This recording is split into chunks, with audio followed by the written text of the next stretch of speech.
My wedding was almost ruined by my narcissistic family, so we stopped inviting them to parties. Whew! That was a close one. They almost ruined your wedding. Party rockers no longer in the house tonight. Nice. Hey. My husband, 33 male, and I, 27 female, got married in 2019. I had my wedding planned in my mind and through Pinterest boards since high school, and at the ripe age of 21, I knew what I wanted. The planning was simple, and in the end, we only spent about 10,000 Canadian dollars for our small town, 120-person wedding. Colors were our favorite colors, red and that Tiffany teal. By the way, this comes from user Seatune97, and you can submit your stories at r/OK Storytime.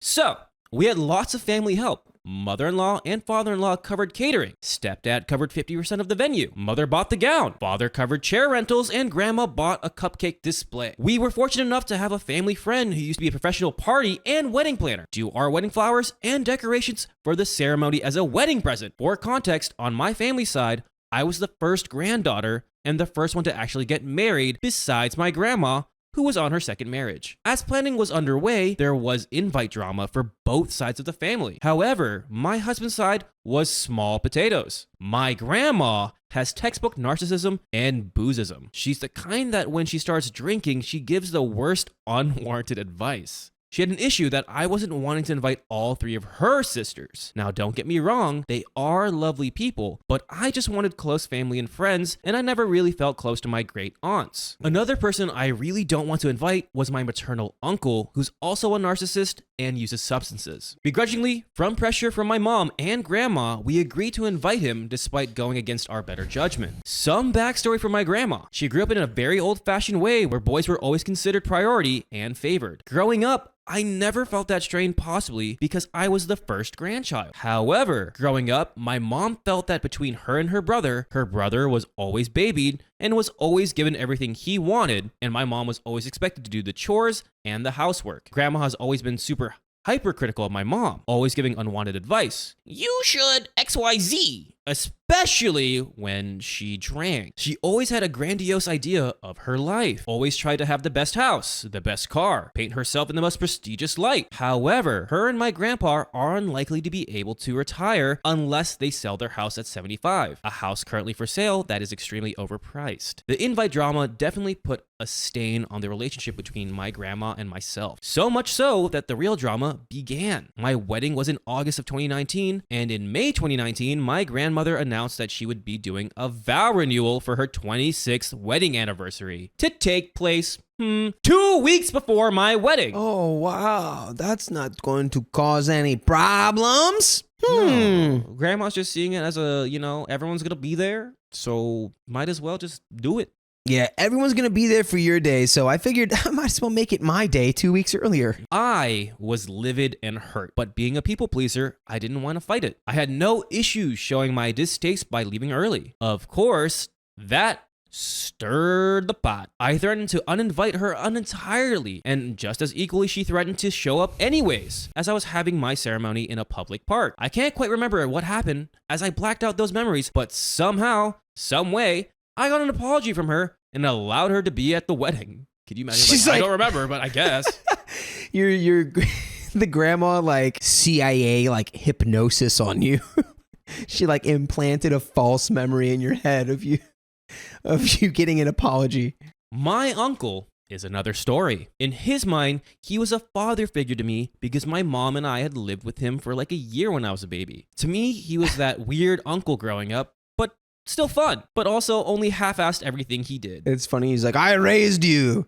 In a literal sense, I picked you up and I raised you up off the ground and I put you back down. I'm your father now. I'm your father. I raised you literally and figuratively. I did the Simba. I did it. I did the Simba. I hold you up. Yeah. You're mine. I can remember being 10 or 11 years old, and my mom had us kids write letters to have an intervention like that show they used to have on TV. What? Your mom's having you stage... your mom's having you write intervention letters for your uncle? Kinda. At 10? Well, of course, back then it was only booze as far as I knew, and it has since progressed to other substances. Despite his poor choices, He was never mean and was harmless. At the engagement party, he tried to pull me aside to ask if I really wanted to get married and how my husband better not hurt me. He had his own marriage blow up in his face because they were both chronically addicted, and he ended up losing custody of his kids, which that's not great. Yeah, that sucks.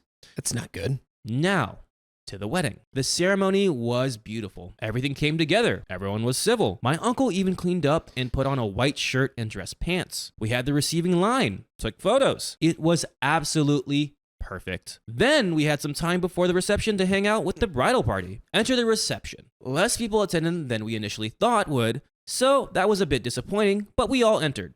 Took our seats, and in entered my uncle, wearing a bright red and blue NASCAR shirt and a dusty old cowboy hat. Complete eyesore. Hey, honestly, watch it now.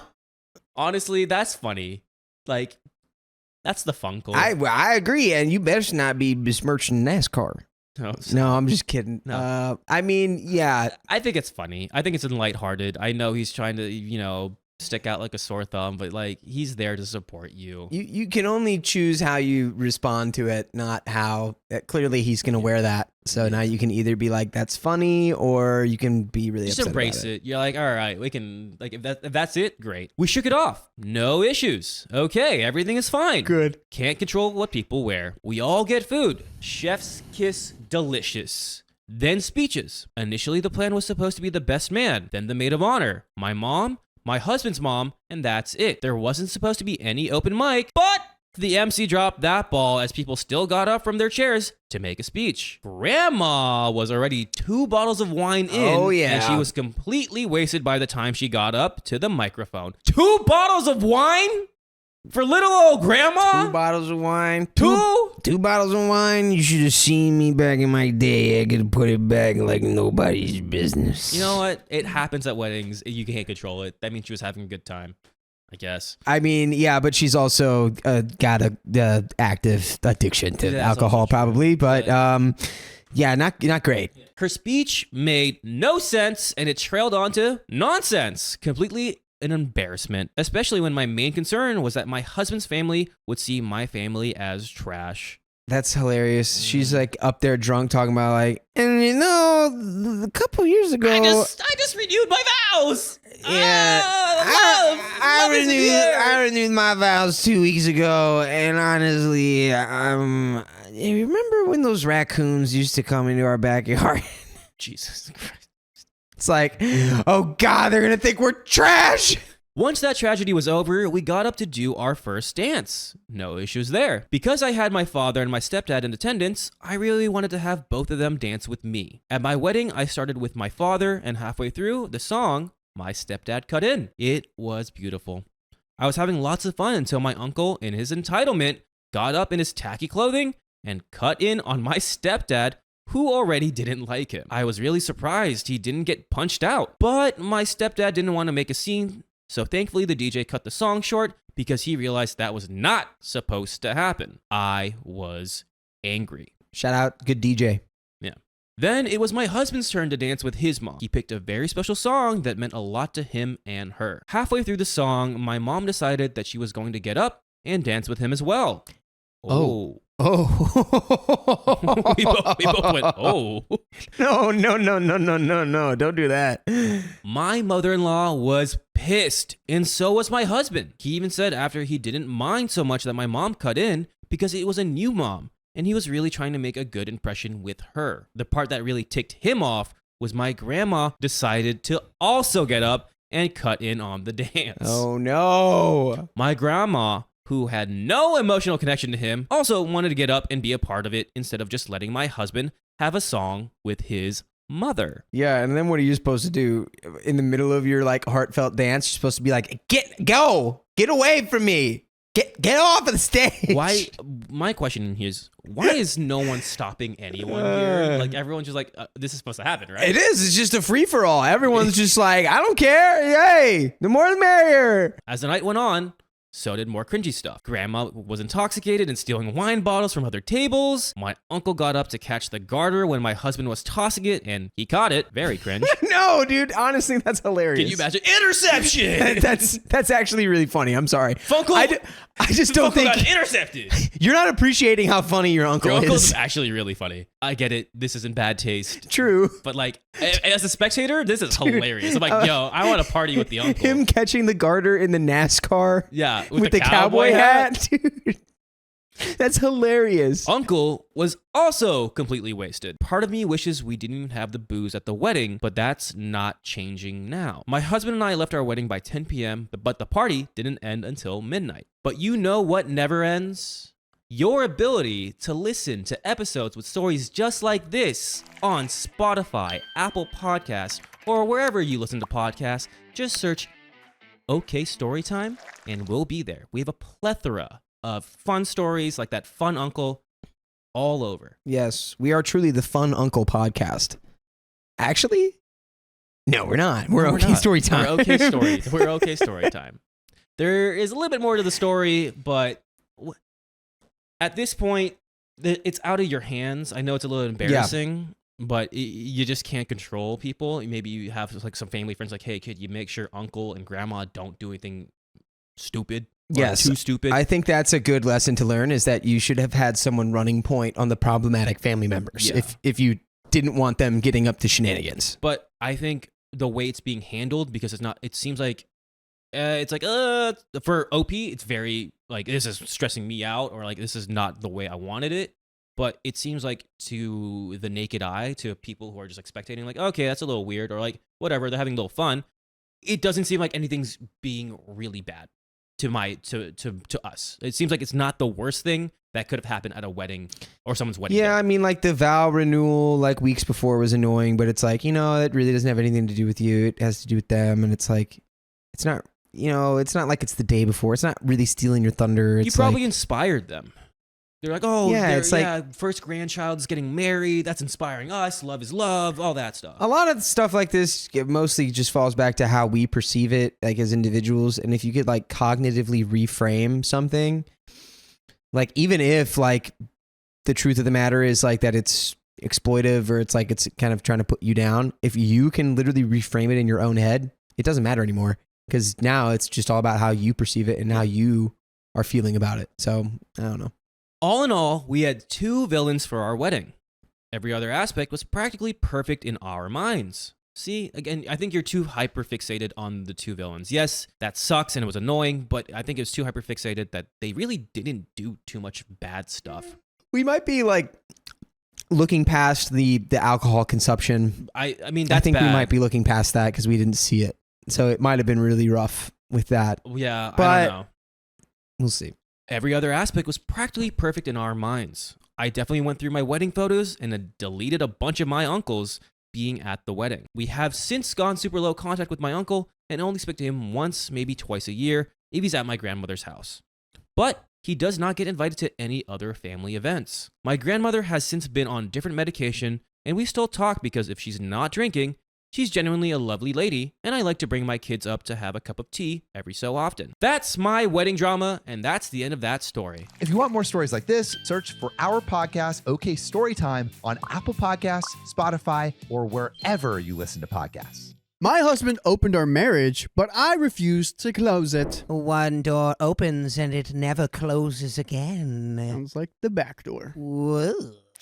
I, 40 female, married my husband, 42 male, 18 years ago. We have 1 daughter, 16 female, and 1 son, 14 male. We met in college and fell in love. By the way, this comes from Deleted on the r/OK Storytime subreddit. My husband lost his parents in an accident, and as a friend, I consoled him and we became close. We are from the same city, and he lived around 10 kilometers from my house. So we just clicked. Our marriage has its own shares of ups and downs, but financially, we are in a good place. I own a house gifted by my parents, and he inherited his parents after their passing away. I run my own bridal boutique and we make good money. He is an insurance head and we have multiple properties and built our future together and for our children. We also have created a mutual will in case one parent has to pass away. His or her of assets will go to our children only, irrespective of the living parent marrying again or not. Last year, my husband started distancing and I was worried. He started ignoring me, stopped getting physical, etc. In the end, he told me he finds me big and fugly and he doesn't get a turn on.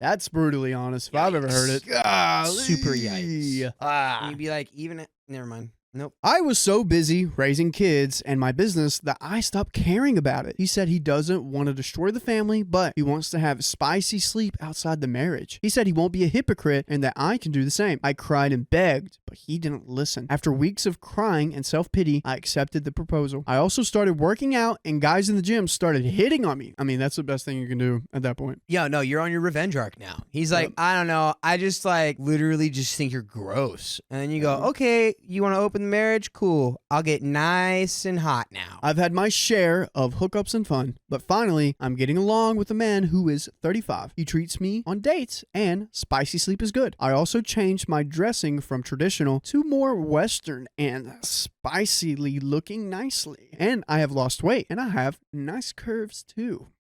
She's winning on all fronts here. She's kicking butt. See, now, is there a way where you can express that to your partner that like you're not finding them physically like attractive anymore without like just going full nuclear? Like, is there a way you can express? Because that happens. There is a way, but I have never heard of a man that has got away with it and still alive. Like there's just a secret forbidden technique that cannot be uttered. But like for real though, it's like it's like honestly, I feel like we it's should like do a poll for that. But it's like I don't know what the poll would jumping out of a plane without a parachute. You can only do it once. be. I guess. You're really, really lucky. Yeah. My husband, luckily or sadly, didn't have such luck. He is tall and all, but he overrated his chances. He got hookups here and there, but barely they repeated him. He thought he could woo girls with money. Girls today are independent and can't be wooed with money alone. I was going on a date when my kids were with my parents and he was pissed. He said not to go. I didn't care and went.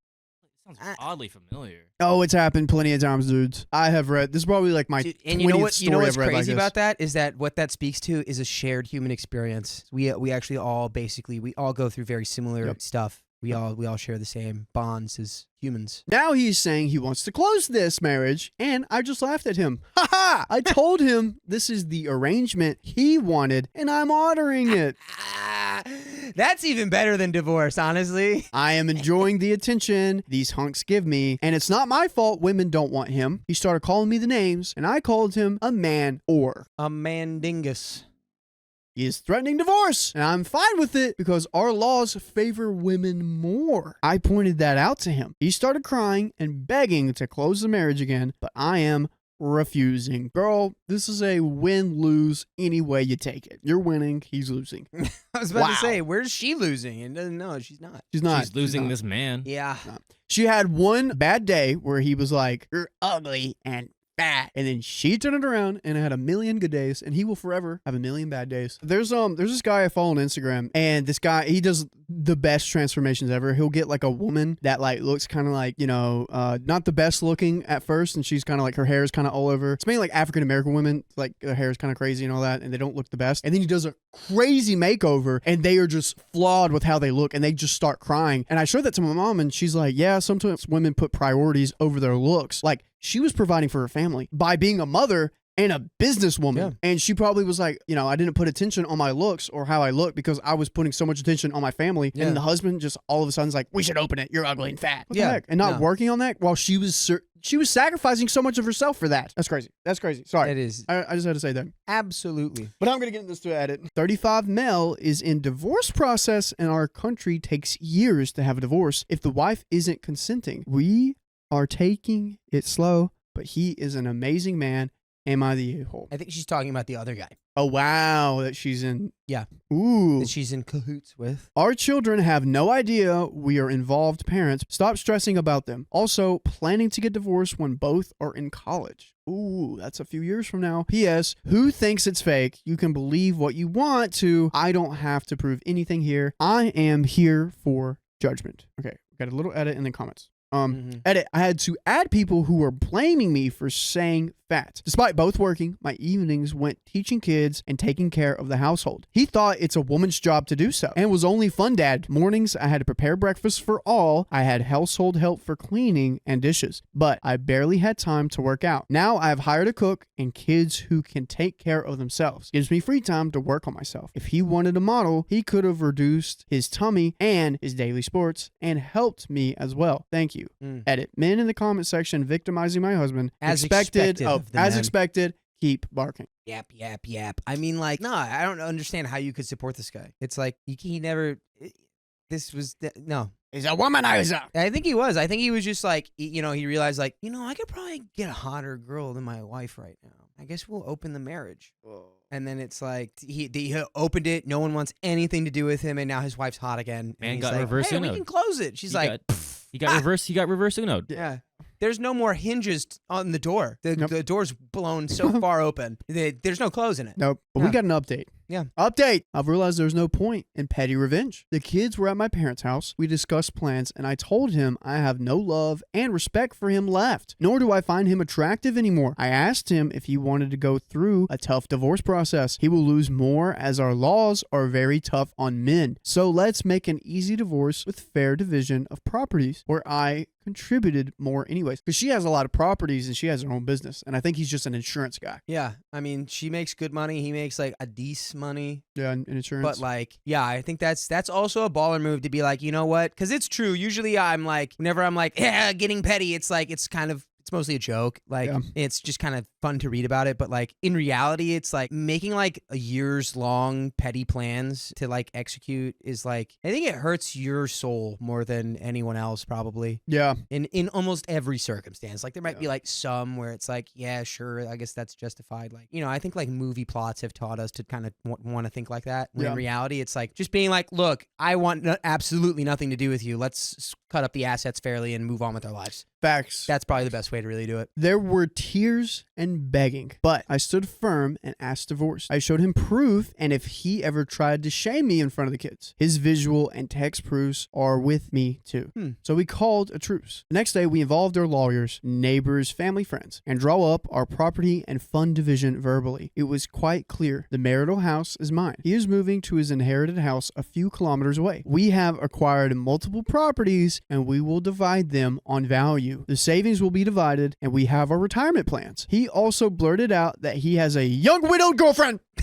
And I said, good luck and happy life. Hey, just want to let you know my girlfriend is young and her husband is gone. I just thought you'd like to know that. Yeah, you just had to know that. As we're like splitting out like our finances. Had to put that out there. I mean, someone wanted me. Ooh, we told our kids that we loved them, but we are going to divorce. Of course, they were devastated, but we assured them that we were here for them forever and will co-parent. They are still upset, and we will hire a therapist to make the process smoother for them. Also, my friends with benefits divorce process is going, and I told him about mine. He said he's going to get serious about a relationship. I don't know if it's love or not, but I like him, and we're going to take it slow. I want my kids to be 18 before I marry again. No, he was already in divorce process for years, even before we started hanging out. So nope, I'm not a home wrecker. P.S. to all the crybaby men who were crying for my husband and asking me why I didn't lose weight. I woke up at 5 a.m, did the chores for a lazy man of kids, and go to work, come home to do chores again until night, and then tell me about working out. You just couldn't handle a woman giving the same dose of medicine to a man and gave him very less blame? This shows your double standards. I only became big birthing his children. Birth does things to your body. What about his hairy tummy? Without birthing or medical issues. I hired a cook from my personal fund money as he didn't want to contribute it. That's why I didn't hire her earlier, as it was causing issues to budget. I took the hit after he called me fat and ugly. I hope your fathers and sons do the same to their wives, and that's when you can lecture me. So if you live in the 1950s where your wife should look sexy, do chores, birth your kids, and be available as a maid, then you are pathetic. So, F you. You are male chauvinist? Chauvinist. Chauvinist. Pigs.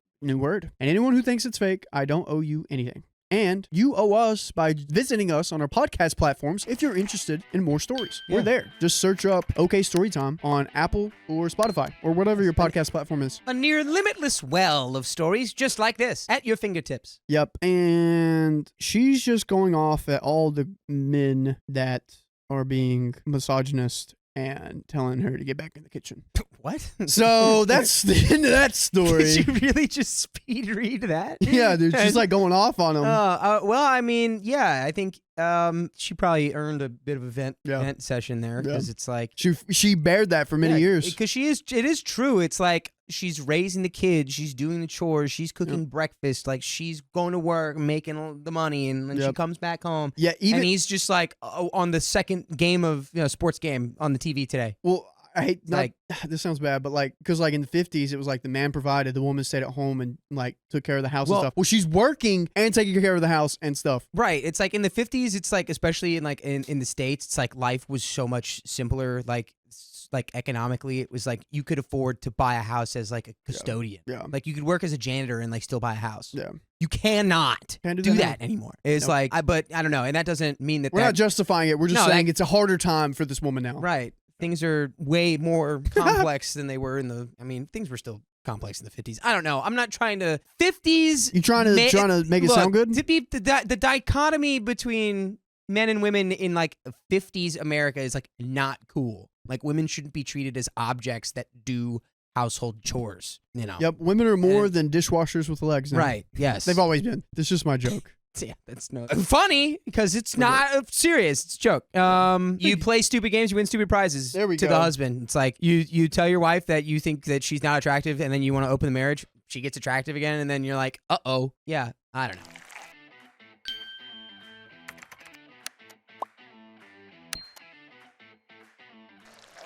My family made my wedding all about them, and most of them didn't even show up. How did they do that? Me, 31 female, and my now husband, 36 male, and I got married in September. I was so excited to get engaged, and I knew we were going to have a small wedding party because neither of us have a lot of friends. We ended up having only 3 people each. By the way, this comes from Whoa Pete from the r/OK Storytime subreddit. My maid of honor is my absolute best friend, and my bridesmaids was a close friend of mine and my sister. My husband had his best man, who was his brother-in-law, and his groomsmen were 2 of his close friends. Everything was great at first. Everyone agreed to be part of the wedding, and everyone seemed to be super excited about it. As time went on and it was getting closer to the wedding, I'd say probably 4 or 5 months out, my sister started to seem a bit off when it came to the wedding stuff. I had asked her what days that she would be in town for the wedding. She goes on to tell me that she will be out of town around the time of the wedding, but she swore that she would be flying and would be there. Then she goes on to tell me that she's having anxiety about coming up here and that she would come the day of the wedding. That's not going to give you any anxiety. It's going to work out so perfectly. Well, I told her that she needed to be there at least the day before the wedding because of the rehearsal. She agreed to come to the day before, but said that she would not stay after the wedding, that she would leave that night to go home. She lives about 9 hours away and the wedding ended at 10 p.m. I tried telling her that she would probably be too tired to drive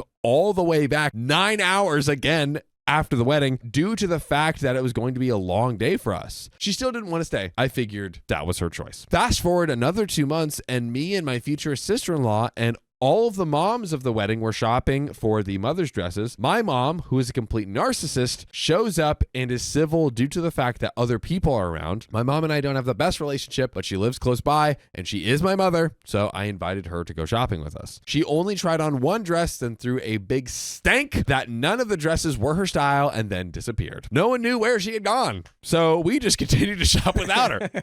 What is happening? She leaves with no dress, then complained to me that no one would talk to her or even paid any attention to her. I just shook it off because I was already irritated at her and I just didn't feel like dealing with it. After I got home, my mom started sending me photos of these awful dresses that were not suitable for a mother of the bride dress. Mom was trying to get some at this wedding. I started sending her dresses back, and she kept telling me that none of the dresses I was sending were her style. I told her that the dresses she was picking were way too casual for the wedding. Then she went on to complain that the dresses I was picking were too expensive. They were all under $50. So I offered to pay half of the dress, and she still refused. After about 2 hours of arguing back and forth, we finally settled on a dress for her, even though she still wasn't happy. I agreed for her to wear a belt with a dress just to get her to wear a dress that was suitable for the wedding. I thought it was going to be just to wear a dress and not just show up, in her I'm just showing up wearing my belt. Yeah. She didn't even wear the belt in the wedding at the end. Now, it's a month out from the wedding. I check in with the bridesmaids and maid of honor to see if they have received their dresses. As I'm talking to my sister about it, she informed me that she still hadn't even ordered her dress. I told her that she needed to order it now because it takes 3 weeks to come in, and if she waits any longer, then she wouldn't receive the dress in time. She told me she was in the middle of switching jobs and that she was getting paid the next day and would just order the dress then. A week goes by. I asked my sister if she ordered the dress. She says she told me that she had. Thank God. So she received the dress about a week before the wedding, and she told me that it fit. Well, that was a crisis averted. I'm gonna say that's a lie. I'm gonna do a 180. She's doing a fib right now. The week of the wedding, Monday, I got a call from my maid of honor, and she tells me that all of a sudden she's canceled her flight. Apparently, they decided that they are no longer going to have a direct flight here. So we are in a panic trying to get her another flight. Finally, we found one in an airport that's 3 hours away. The next problem we had was getting her from the airport to the wedding venue on the day she comes in. We had the venue from Thursday to Sunday, and we were all staying there as well. The reason it was an issue was because the time her flight came in was the same time that we needed to be at the venue to decorate. Due to the fact that she was coming in from far away, my maid of honor had also planned my bridal shower to be the day before the wedding. So because of being short on time Thursday, that was the only day we could decorate. Eventually, we found a bus that would take her to the city that she was supposed to fly into, and now my husband was able to get her from there and get back to the venue quickly after.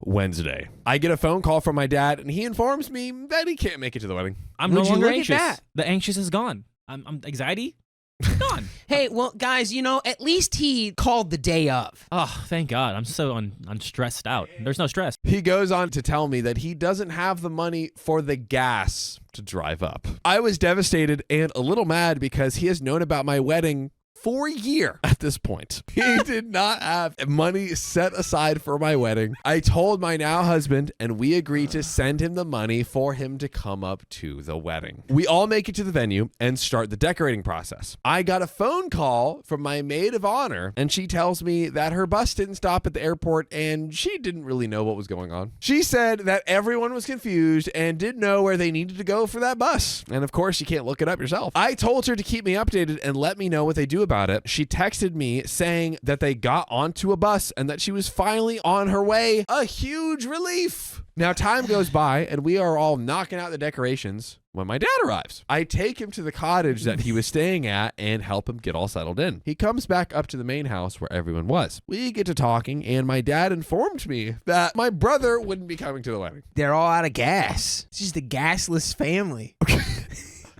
The fact that everyone's just coming up with the lamest excuses to not go to this wedding. Question. I think everyone's in on it. These people don't deserve it. But we're going to see. Apparently, my brother's car broke down and it took a lot of money to get it fixed. I really didn't care much because I hadn't spoken to him in years. Then he goes on to tell me that my sister's car is also broken down and that she, in fact, Keon, wasn't out of town and that she was at home. He knows this because she lives with him. I was in a panic because she was supposed to be coming in tomorrow for the rehearsal. So I started calling and calling my sister and she wasn't even answering the phone. So I started forming a plan to ask a friend that I've gotten close to in the last year to step in. We talked about going to a dress shop and getting last minute dress and just everyone wearing different dresses to make it seem like it was supposed to look like that. Then she finally texted me. We texted back and forth and she told me that she got her car back and would in fact be there. We love the consistency. So relieved, Opie says. Just flip a coin. Just flip a coin. They gonna be here? I don't know. Let's consult the coin. Just run away. Run away from these people. We continued the decorating. Friday, the rehearsal day. We had just gotten back from the bridal shower and I hadn't heard anything from my sister all day. I just figured that she was driving, but I decided to call her. No answer. So I texted her and asked her what her ETA was, her estimated time of arrival. Some time goes by and I still haven't heard from her. So I tried calling her again. Still nothing. The time of the rehearsal comes and I get a text from my sister. It says, I'm sorry, but I can't come. I love you and hope you can forgive me. I just have so much anxiety about the situation and having to come back to Maine. It's been stressing me out and giving me panic attacks. And I'm sorry. I love you. I hope you can understand. You have anxiety? She has anxiety, Keon. You know, that's fine. What happened to all these people that like they can't go back to Maine? What are they all like?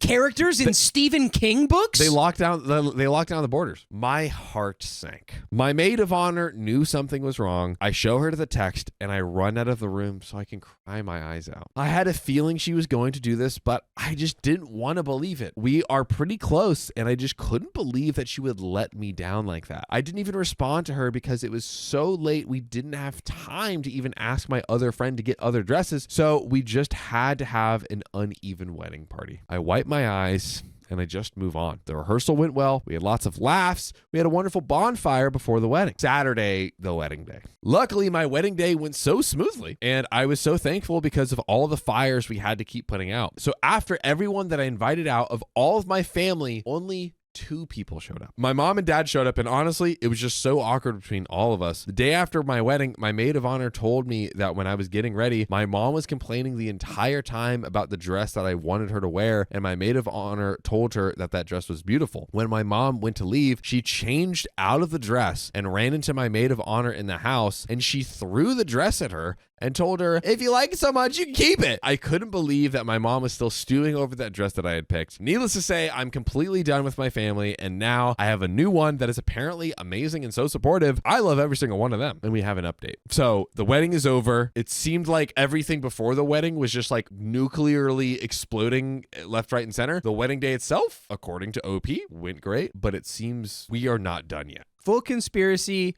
Yes. Mom is a nightmare, and then dad is just like, I don't have gas money. Dad is completely inept, and mom is an absolute nightmare. About a week or so after my wedding, my sister messaged me wanting to talk. Her and I went back and forth for a while, and she told me that the reason she had so much anxiety the day of was that she was supposed to show up was because her car's check engine light came back on once she got into car to leave that morning. I told her that the reason I was so upset was because she had waited all day to tell me she wasn't coming, and that's why it hurt so much. I wanted her there, and that's why if she would have told me that was going on when it happened, I would have been hurt so much that she was there. I also deal with anxiety and do understand not wanting to let people down. I'm a very understanding person, and I know these things happen. But there's some other things that happen, which includes us uploading full stories just like these in episodes you can check out on Spotify. Just search OK Storytime on Spotify, Apple Podcasts, or where you love listening to podcasts. Guys, it's there, full episodes. I really think we need to go low contact. Yeah. No one here is giving a molecular ounce of effort for your wedding. Yeah. So what are they going to do on a regular basis other than, you know, if something big happens, you can still reach out to them, but you don't have to worry about them. Don't invite them to your wedding or anything ever again. Anyways, we talked and I told her that I just needed some time, but that I still love her. She understands that I needed some time to move past it. Her and I are good now and we talk regularly. I don't hate my sister. And I was just hurt that someone that I wanted so badly to be a part of my wedding left me hanging at the very last minute. If the roles were reversed, I definitely wouldn't have had anxiety about it as well, but I would have still called or texted my sister what was going on. As for me and the rest of the family, I've been low contact with them all since the wedding. After hearing what others have to say about similar situations with their families, I'm debating going full no contact with them, everyone except for my sister. Me and my husband are doing amazing, and we couldn't be happier with the life that we have together. I'm looking forward to seeing what life holds for us in the future, and that is it right there. I chose a better paying opportunity than the church. My religious parents are furious. You can't work at the church. You have to just go to the church. 12%. 12%. 13%. I, 20 female, have played cello since I was in the 6th grade. I'm generally pretty good at it, save say the least, but average since I'm better at academics and art than playing my cello. My parents are very religious, and we live in a town a little bit away from a city. By the way, this comes from Opium KO, and if you want to submit your own stories, go to r/OKStorytime subreddit. Because of some stupid reasons, I am the only cellist still working at our church. I get paid, but I only get paid $12 for 3, sometimes 4-hour performances. Oof. That's a crime. Get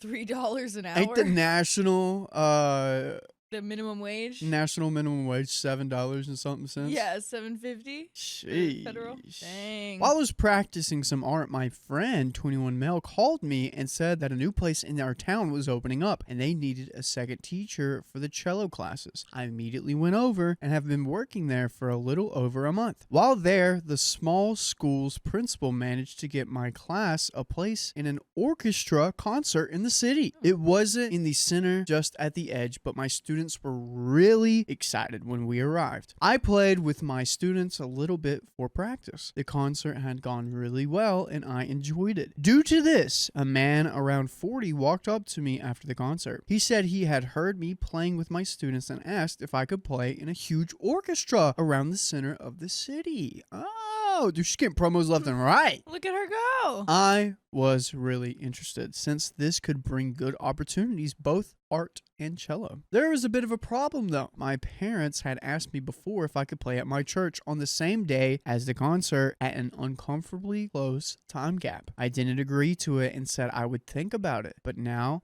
I'm really concerned. I care about my parents and I enjoy church, but I will get good opportunities at the big concert and they're willing to pay me $20 an hour if I play and help set up. Wow.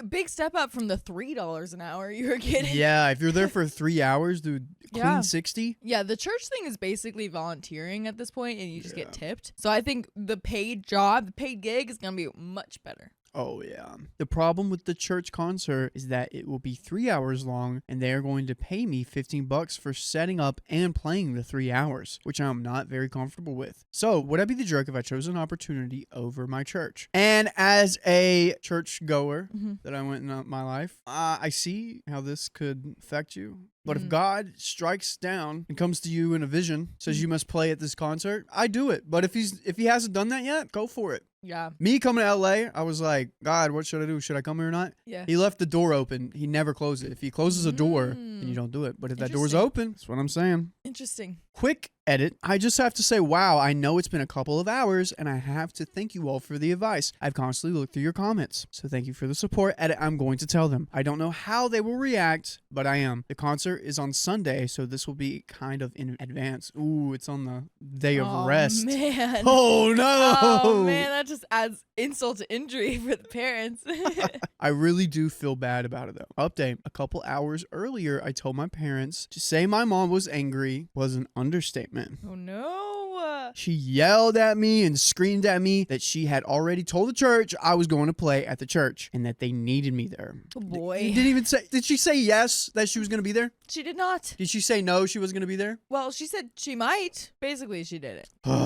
When my mom figured out I wasn't going to change my mind, she threatened to take my devices. Like, seriously? I paid for them. I reminded her of that. She didn't care. She continued screaming until she reached my room and started grabbing my phone, art, tablet, laptop, PS5, everything. While doing so, my dad joined in on my mom's side and told me I was making them look bad to the church. Before she even walked out of the room, I started calling my dad's parents, telling them what was going on. My mom still screaming and yelling while taking my stuff into her room, telling me I'm not going to get them back until our next concert, which was literally a week away. My parental grandfather entered our house with his spare key and started screaming at my mom to put my stuff back in my room before he took her phone. The grandpa took the mom's phone? Grandpa took her daughter's phone, which was the mom. That's crazy. Two can play at this game. Because I wanted to know how old OP was, because that seems like such a childhood thing to take away. But if the grandpa is still doing it on this full mother, then I guess in the family it just can take 20 all the female. devices away. 20 female. Oh, wow. Yeah. Yeah, I guess in their life you can just always steal each other's technology as punishment, I guess. My mother, being always scared of my grandfather person that she is, put all my stuff back in my room.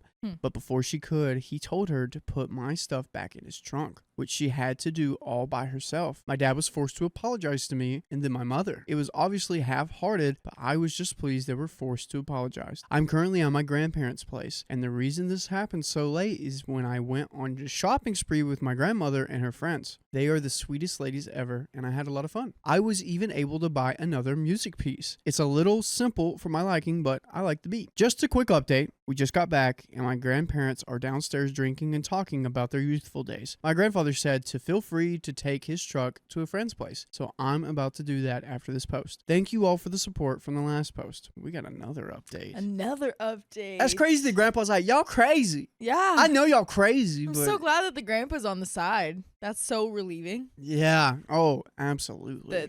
The parents of your parents are telling them that they're being bad parents. That's great. John, we're going to get back to the story, but I got to tell you, I've been loving these pearls that I got in Colombia. You are a delicious beaded man now. I do feel more confident at the very least, but I think these pearls pale in the amount of confidence an OK Storytime membership can get you. That's right. You get 60 plus hours a month of exclusive live stream content. That's advice that'll make you the best version of yourself. It's only $5 a month, so go to the link in our description, youtube.com/OKOP show/join. Crack open that oyster and get the blues. But let's get back to the story. My parents are insane. A lot has happened. So bear it with me. The day after my post, I got a call from the man I had the opportunity with. He sounded pissed. He asked if I was a minor. But first, I asked how he got my number. He told me he got a call from my parents saying that I'm a minor, and as their guardian, they will not allow me to play in the orchestra.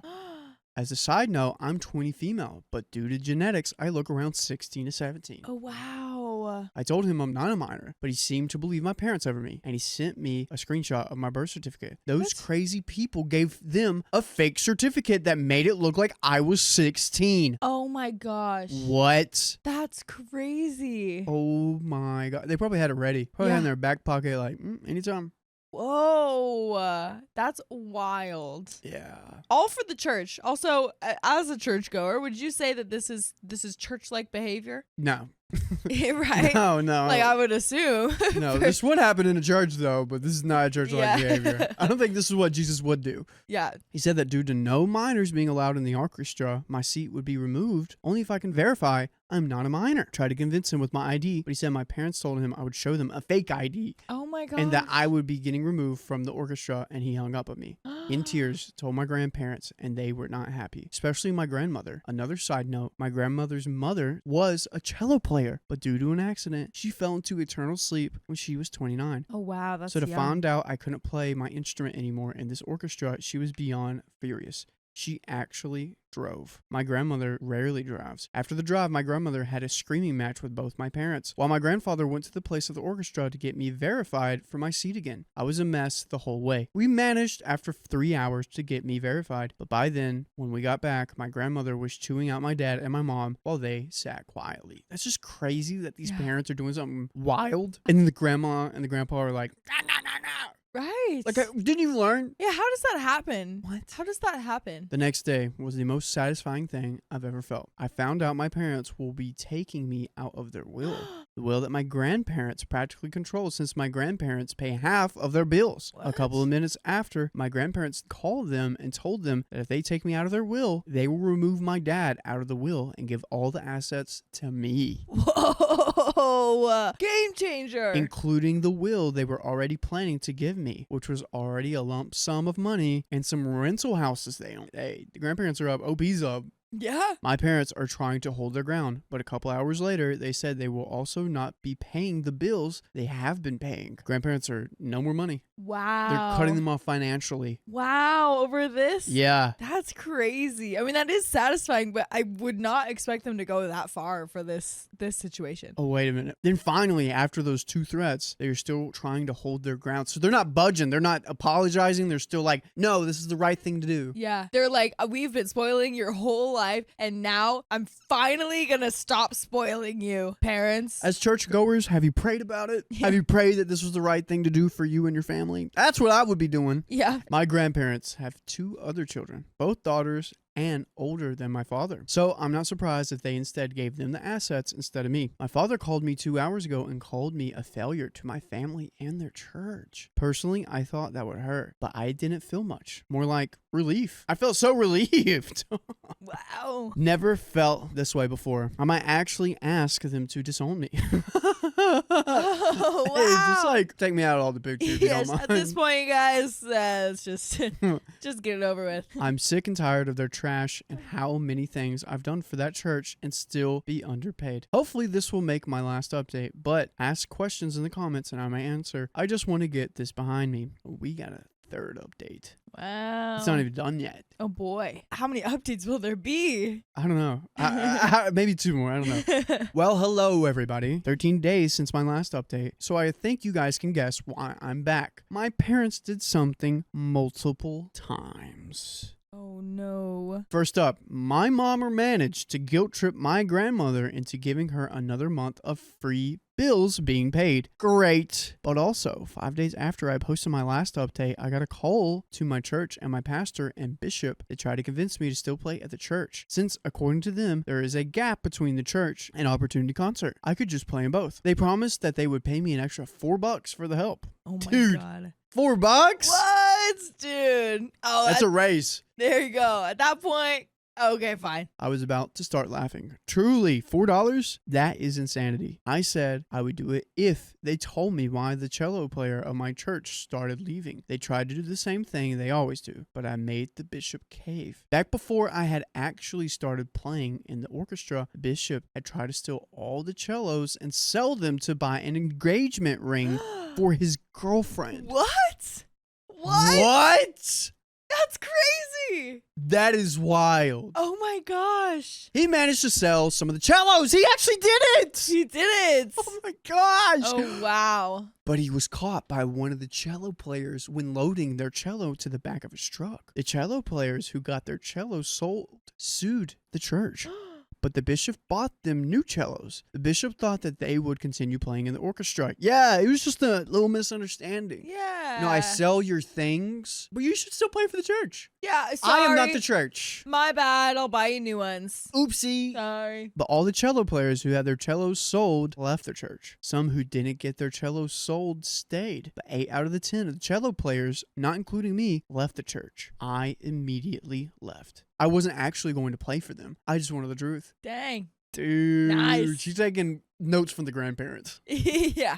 I have officially left the church. But there is something else my parents did. Uh-oh. My grandparents and I went out for some ice cream for a congratulations party for one of their friends' kids. We had a blast. Cute. But when we got back, we saw some people hauling my instruments out of my room inside of my grandparents' house. They're stealing the instruments now, and they're going to sell them. I played multiple instruments. By the way, all bass clef. The second they saw our car, they started stuffing all of the instruments they could into their tiny Toyota and sped off. Thieves! Actually got away with it. They practically took all of my instruments, including my cello. I still don't have them back. But luckily, my grandmother let me use her mother's cello. Oh, that's special. Your great-grandmother's. Yeah. And when I say it was beautiful, it was beautiful. It was made of red wood trees, and it just was so perfectly crafted, I felt like I was touching a piece of history, which I was. By the way, if you want to do the closest thing to touch us, you can go to your favorite podcast platform and search up OK Storytime, whether that be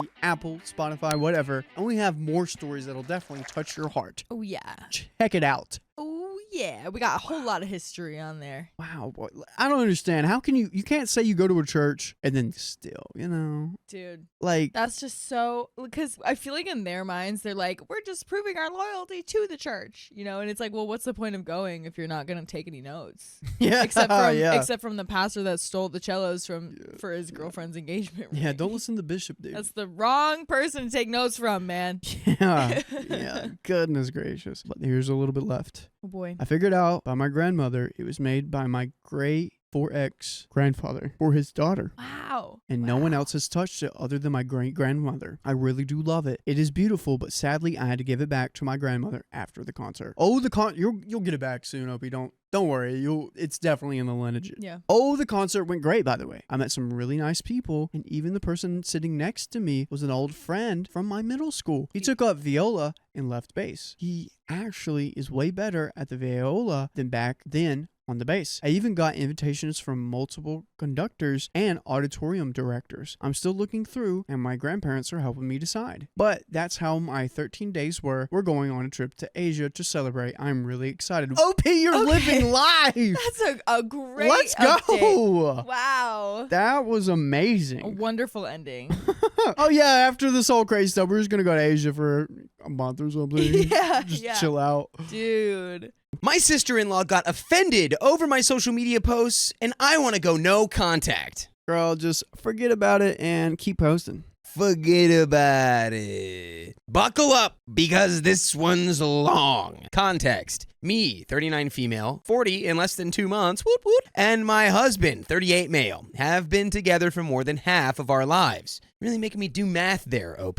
We are high school sweethearts as we started dating in December 2002. He has 2 older sisters, Alice and Rebecca. Alice is a teacher and Rebecca is a veterinarian. This will be important later. By the way, this comes from user Sudden Run 2111. And if you want to submit your own stories, go to the r/OKStorytime subreddit. So, my relationship with my husband's sisters hasn't always been perfect, but the oldest and I usually get along. However, myself and Rebecca, I would say we're pretty close. We always made a point to hang out together when life got busy. We would go to the movies together now and then, or go on spa dates so we could talk and catch up on life. I visited her down in the States when she was going to school, and she shared a lot with me, and my husband for that matter. She always said that he would be her first call if she was ever in need of someone's help. This type of relationship continued on even after she had her first child. We were so close that before her first child was born, she made my husband and I the godparents. She was our first call when we lost our first son at 28 weeks pregnant.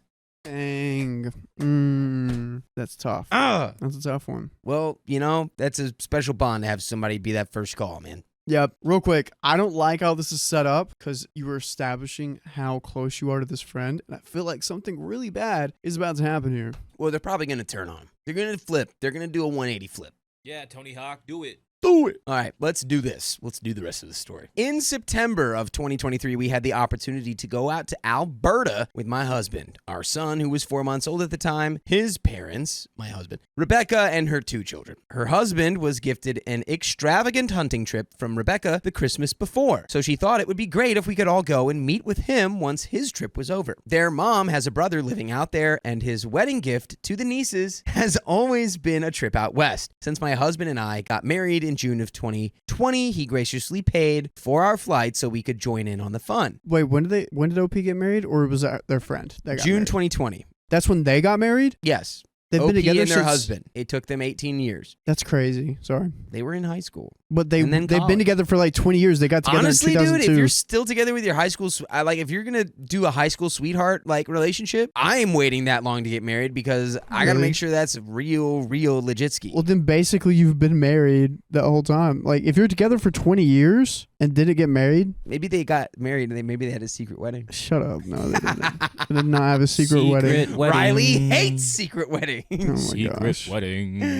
Oh, okay. Anyway, the trip was spectacular. The mountains breathtakingly beautiful as always. Rebecca and I were even able to have one of our spa dates while we were there. Here's what I think our relationship turned for the worst. Hey, Dakota, What? remove the snake. What? Remove the snake. Yeah, I think some people don't like the snake. Oh, this is all Riley's fault. I did Also, find the why snake. don't you like snakes? If you don't like snakes, I got beef with you, dude. Why don't we like snakes, huh? So Dakota doesn't like people who don't like snakes. Yep. Okay, I add it got to the beef list. with those who are against snakes for no reason. I bet you like snakes that eat dogs. Actually, that's not true. Any other questions, comments, or concerns? What's the rest of the story?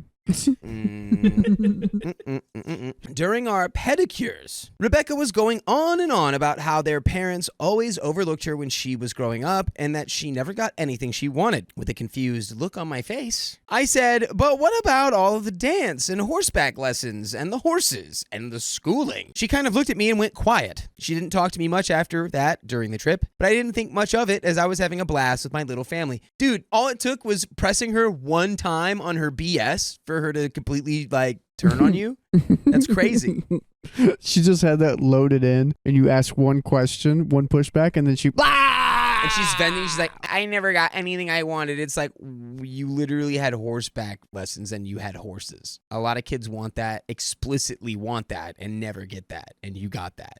I'm never talking to you again. LOL. Okay, anyway. I know she's about to bring up some effed up crap here in a minute. She's about to do something crazy. We had rented our own car as well so we could explore on our own. When we arrived home, their mom unfortunately came down with pneumonia in October. Her doctor didn't catch this until the second time she got really sick and finally took the blood work and got a chest x-ray. In our family group chat, their mom, Jane, wondered why the doctor would be calling her at home, making sure that she was okay and was able to get the medication she needed for the pneumonia. So, being the silly person I am, I wrote, she done effed up. This triggered Rebecca. She exploded with insults towards me, saying that I was uneducated and that when a horse presents these symptoms, they don't always go for a chest x-ray because it could be something else.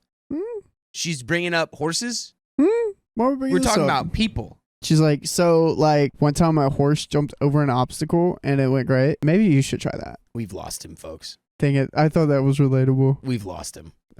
Sorry, guys. It's okay, dude. This was literally me when you tapped me out this morning. Yeah. If you hadn't tapped me out and I read one of those 5Ks, You'd be dead. I'd be reading it like how you're on the couch right now. Dude, it's been a week. It's only Wednesday. I'm a doctor, so this is what's usually done. I am a doctor. Yeah, horse doctor. I also... I'm a doctor. I'm a doctor. I am a doctor of horses. I am a doctor. Doctor horse. You Dr. Horse.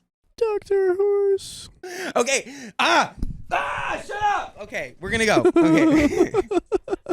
I also need to mention that I am a stay-at-home mom with my son, who's now 21 months old. Shut up. Say a year and a half. And now our daughter, 4 months. I always like to post my opinion on social media, especially when it pertains to being a stay-at-home mom, homeschooling, and homesteading, because this is what I am striving to be for myself and for my family, a homemaker, if you will. Dude, I love posting my opinion on social media. It's literally my favorite thing to do. Yeah? And then do you just watch as the world burns? Yeah, that's why everyone you just loves post me. your opinion, you go click, Click. and then it's just Every time Sophia puts one of her little posts on Instagram, I make sure to say something.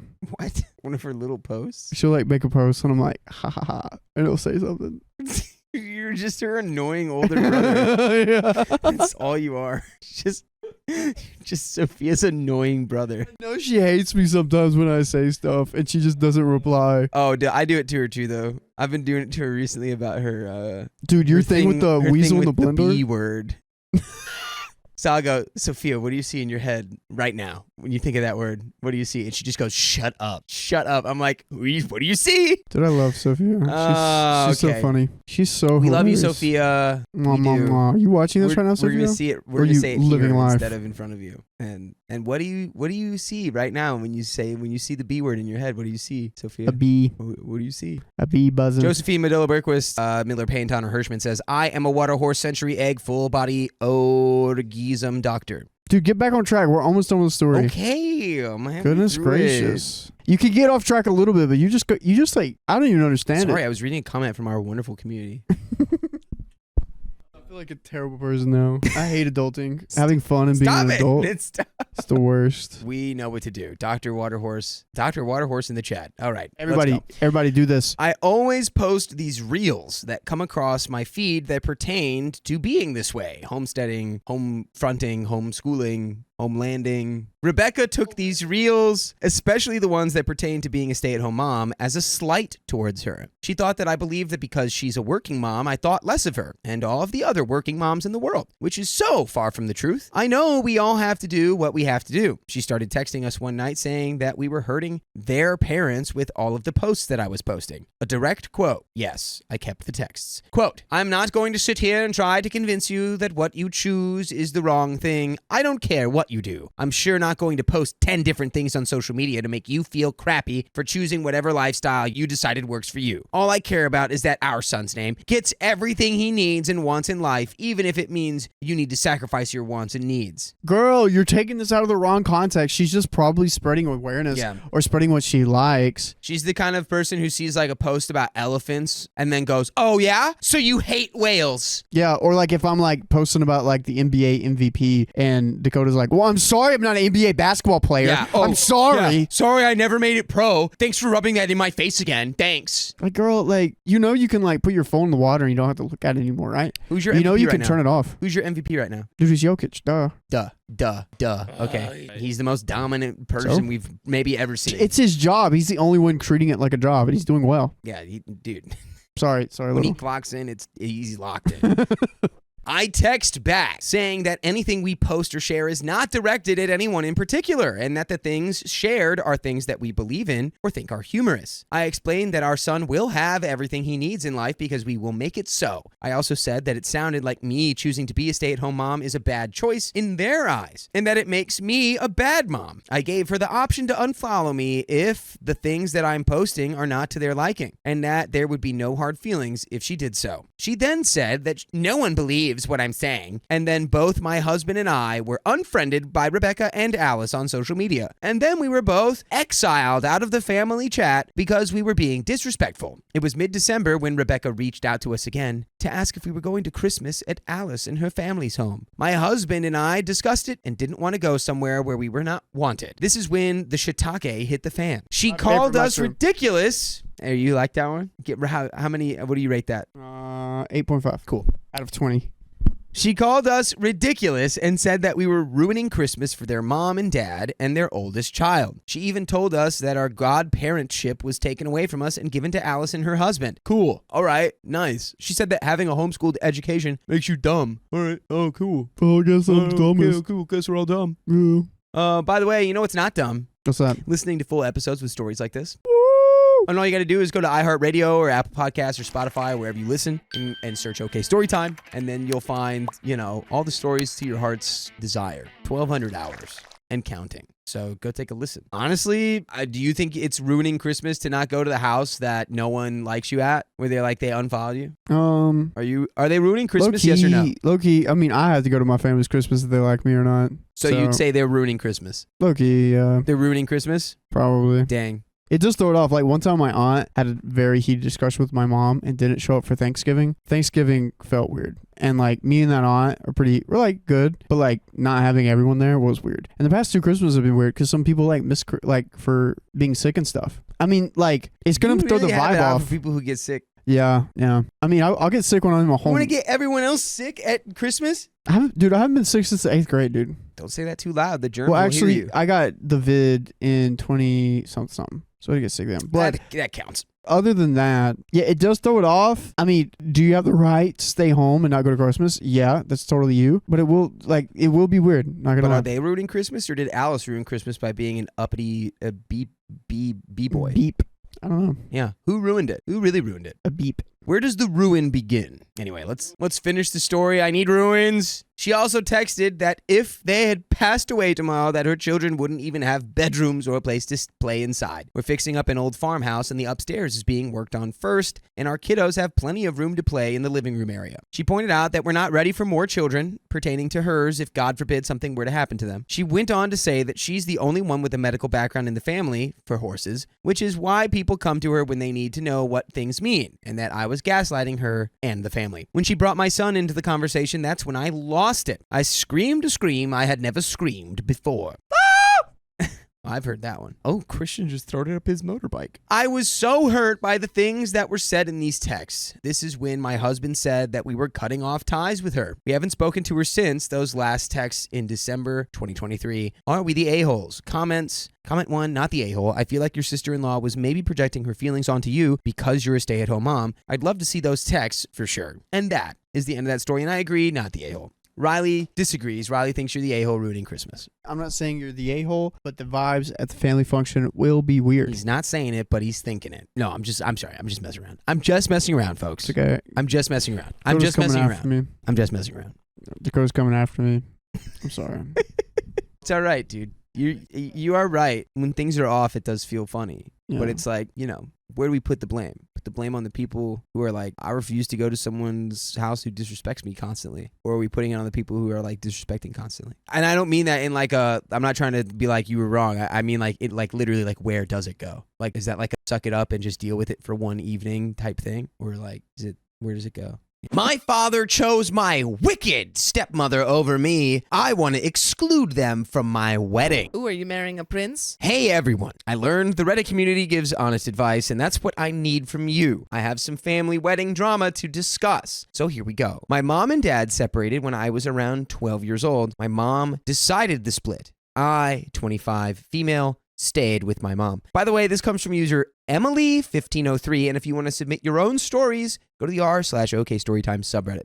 I didn't see my dad very often because he was working a lot. Whenever he would pick me up from my mom's, he would leave rude comments about her. I hated to hear this and told him to stop. I think he was just very immature about their split. As I was around 14 years old, my dad started dating his now wife. Let's call her Karen. This would be a very suitable name for her. When I met Karen for the first time, I instantly felt off. I think this is the feeling when you just know you are not going to get along with this person. It was a gut feeling and it never went away. My dad moved in with her. She was living in another city, so it got even more rare that I got to see my dad. One time I stayed with them for a few days and it got worse. Whenever she just looked at me, I wanted to cry and couldn't really talk. I just had this feeling of tearing up. She would do these little things to me like make comments about my eating behavior or my looks or my body, just the things that you really shouldn't say to a teenager. I'd call it inconsiderate and disrespectful. My dad never noticed it. What he did notice, though, was that we just couldn't get along. But dad treated me like a princess when I was visiting. When I was visiting with my cousin, Karen would favor my cousin in front of me. I think one of her issues with me is about money. My dad paid child support for me, and she didn't like that. When I was visiting, he was spending money on me again, like for food and going out, and I don't think she likes it. She makes a lot of comments about money.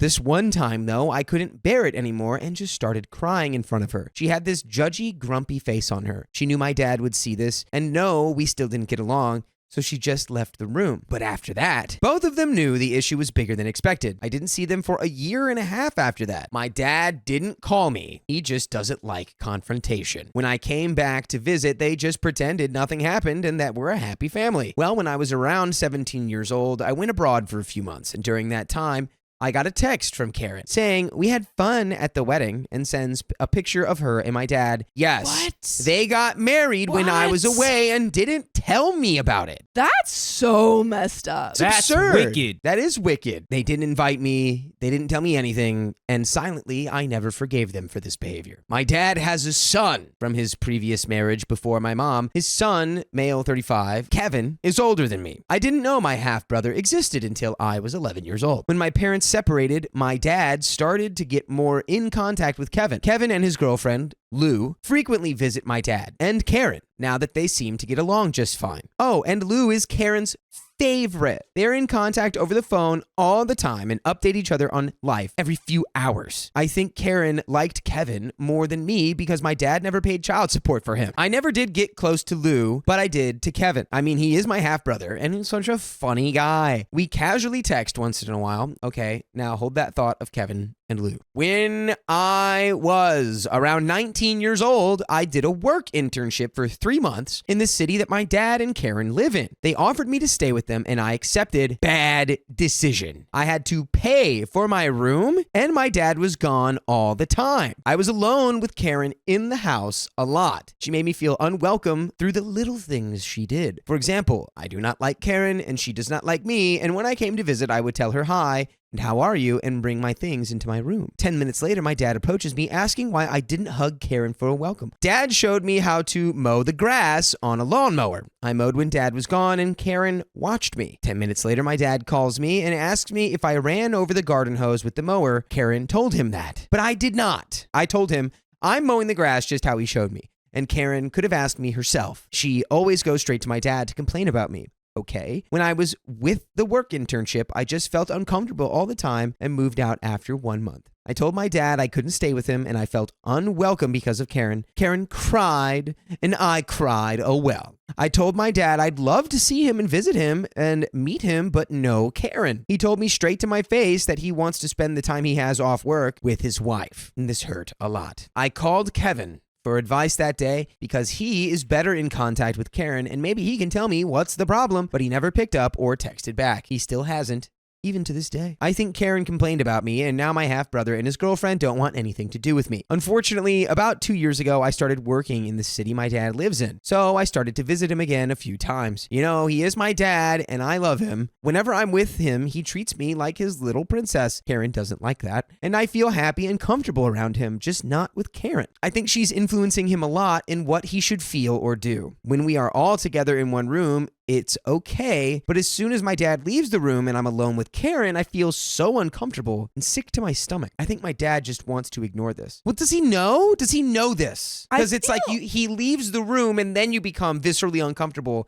So he can't know that that happens unless you talk to him. I do want to know how much actual conversation OP has had with her dad, because he does seem like he's doing a lot of wrong things, like parenting wise. Like he doesn't seem like a great dad, and you shouldn't have to tell him this, but I think if you want anything to change, you do. It's true. Like, conversation is the only way through these circumstances. It seems clear to me. Here's another thing. Karen's kids are no contact with her. Her daughter lives just 1 block away from her house, but they never see her. I met her a few times because when she had her first child, I think she felt obligated to visit her mother, but now it's no contact at all. Her son is also in no contact, I think, since he turned 18 years old. I wonder why. When I was visiting in 2023, I saw an invitation for a wedding on their dining table, and guess what? Kevin and Lou are getting married in 2025. Even my cousin got an invitation. I told Dad that his son doesn't want any contact with me and that I do not know why. I asked him a lot of times if he could please ask Kevin what the matter is since he's in contact with him so much. He just tells me every time that Karen is in contact with him and wouldn't know. These are all things hurting me from time to time. He gets weird every time I ask him to please solve this problem between his son and his daughter. I am sure he doesn't like that confrontation and I'm sure he knows what's going on. Fast forward, I'm getting married next year. A lot of weddings. Okay. Back to back. There's a lot going on in here. In 2025, the same year, my half-brother is getting married. I love my dad and he loves me, but still, I do not have a good feeling about inviting him and Karen to the wedding. First of all, he would totally leave bad comments about my mother when he sees her. And second of all, I don't feel comfortable with Karen. She would just pretend to be happy for me and give me a hug, and I'd know it's fake. If I tell my dad I'd like him at the wedding ceremony but not Karen, maybe he wouldn't attend. He definitely wouldn't attend. But this would hurt him a lot, I think, and would cause a lot of drama afterwards. Just give them exactly what they gave you. I think you can, which is no invitation or knowledge about the wedding. And then you text them after you and say like, "Oh, such a fun wedding." Yeah, such a fun wedding. Thought you'd like to know how it feels to be excluded from something like that. Yeah. Anyways, bye forever. I will not invite them to the wedding party because it's at my mother's. That's for a fact. But the ceremony, I mean, he is my dad. I haven't told him yet that I'm getting married, and I think I really want to tell them at the last second so they might already have plans that day. Maybe Kevin is getting married that day.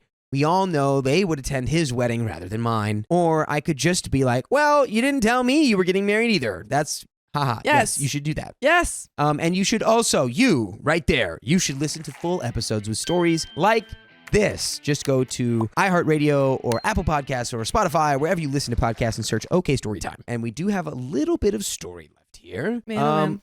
Do you have any final thoughts, Well, Sophia? I think I agree with you. I think that you don't need to invite them. I think you don't need to tell them. The only thing I would say that the other option you could go, I think you have kind of multiple routes that you could go down. One, you could do the don't tell them, don't invite them. Or two, you go to your dad and you say, hey, these are the reasons that I don't want to invite you to my wedding. If I see enough change, maybe we can fix that or something. But right now, I don't think I can have you at my wedding. But also, that's like, a little bit of a harder route. I think that direct communication like that could be good, just being like, hey, X, Y, and Z has been happening. Yeah. Ball is in your court now. How do you feel about these things? Mm-hmm.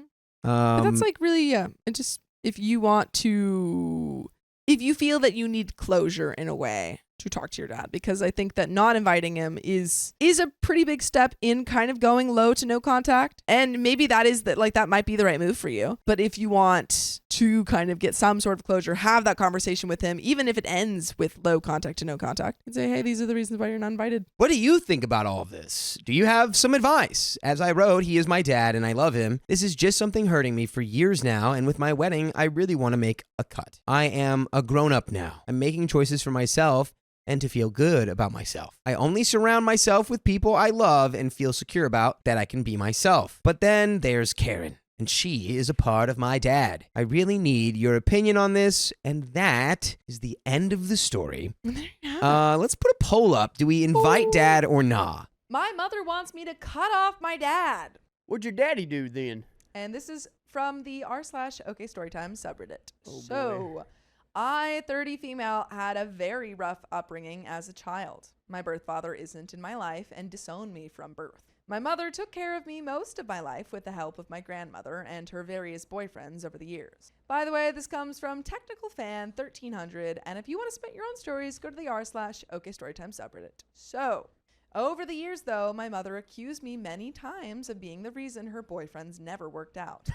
Fast forward a few years, she met my now father, 51 male, who has been there for me through thick and thin and protected me from my mother. Before I was 16, he was the one to keep the peace when my mother had her episodes. I swear she's bipolar and ADHD, but refuses to talk to someone about this. And when my younger brother and sister were born, he was the one to make sure I never felt unwanted. Fast forward to when I turned 16, a week later, my mother punted me out and cut contact with me to limited, stating it was because he didn't want me part of the family anymore. But this was her version, as he continued to support me and offered financial aid when I needed it for school. I'm sorry, I don't really care that he offered financial aid and support. Your mother kicked you out and he didn't leave her? Your mother kicked a 16-year-old out and he wasn't like, whoa, that's a red flag. I gotta go. And I'm still gonna help out, OP, but that's crazy that he stayed. Yeah, that's very multi-layered right there. After several years, they broke up and filed for separation. There we go. They should. Yes. That was probably one of the big pillars in the house. You left your child. That's a little weird. It probably took him a while. Like, that happened, and it took him a little bit more time to really get that figured out. But I told them both I wouldn't take sides and that I would be there for my brother and sister, who weren't even teenagers yet.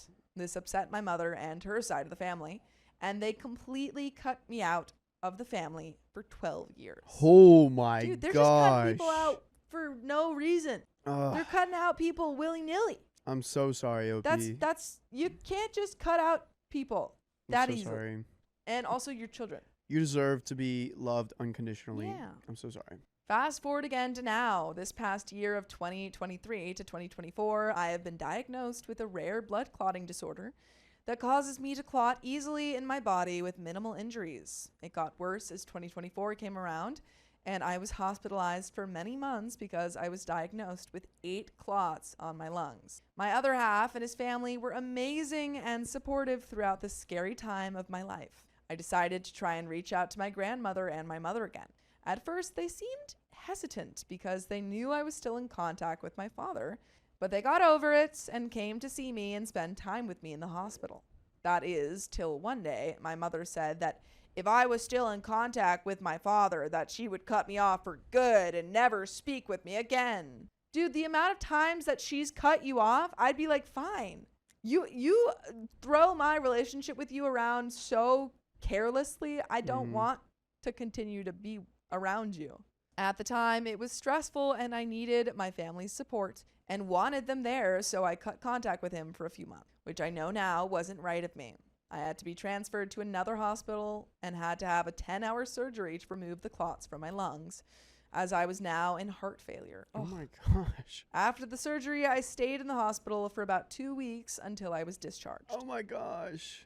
I just, to threaten your child with disownment when they're in the hospital getting 8-hour surgery. They don't love you. That's or not 10-hour love. surgery. When I was discharged, I called my mother to let her know. And let her know I was arranging for a way home when she piped up and said she would come get me. Which was no small feat, as she lived 3 to 4 hours away from the major hospital I was staying in. At the time, she seemed okay with coming and getting me, but after she arrived, I told her the plans my other half and his parents had offered to let me stay with them, as they have an elevator and I live in a 3-story apartment building with no elevator. At the time, I was very weak on my legs. She became very upset and said I was copping out and being weak because I wouldn't attempt the 3 flights of stairs after major open chest surgery. Yeah, you're being weak. Why? Yeah. Why would you want to tough anything out when you just had open heart surgery or open chest surgery? I'd be like, yeah, I'm gonna take it easy. I'm not walking up 3 flights of stairs. Yeah. Do you want to get your chest open up and see how it feels for you? This infuriates me. I explained that even the physiotherapist in the hospital and doctors said it was a good idea till I was feeling strong enough to attempt the steps. She became physically upset and demanded I get dressed and ready to go. The whole car ride home was uncomfortable, and I could see she texted my grandmother demanding she take me the rest of the way home after they met, so she didn't have to see my other half and his parents. For context, I did tell her my other half and his dad offered to meet halfway for her and take me the rest of the way home, but she refused and said she didn't mind. She clearly minds. Once I finally was home, I hoped that my mother and I could rebuild our relationship, but she started a pity party over text with me one night, and since, she's been strained with her texting. I have since reached back out to my father, and we are now back to speaking, after I explained the situation and made my point that I wanted them both in my life, but I refused to be a spy for either of them, which he fully respects and just wants to make sure I'm okay and I'm doing what's best for my health. My sister is the only one besides myself who is in contact with my father and mother. Since I got into contact with my father again, my mother has gone back to her strained, little to no text contact with me, or generally not caring at all. I recently went back to the hospital again for a complication with my medications, and her side of the family didn't reach out to me or seem like they cared. Oh my gosh. My father's side, though, even if I'm not blood, has continued to love and cherish me like one of their own. I would love some advice on what I should do regarding all of this, as my mother seems to control the narrative around her side of the family. Should I cut off my father and his side and risk losing his love and my brother? Or should I just let it go and not worry about all of this? Thank you for the advice ahead of time. And there is an update, but what do you think, Riley? I think wanting a relationship with your mother is really sweet. And in a perfect world, that is a possibility. Sadly, we know the type of person your mother is. Yeah. We know what will happen if you choose. It's sort of like you have 2 arms. One arm's not really working, but you think if you give one arm more blood, you're going to cut off your other arm. Like, Yeah. I'm going to cut off my right arm so I give my left arm more blood, hoping that it'll work more.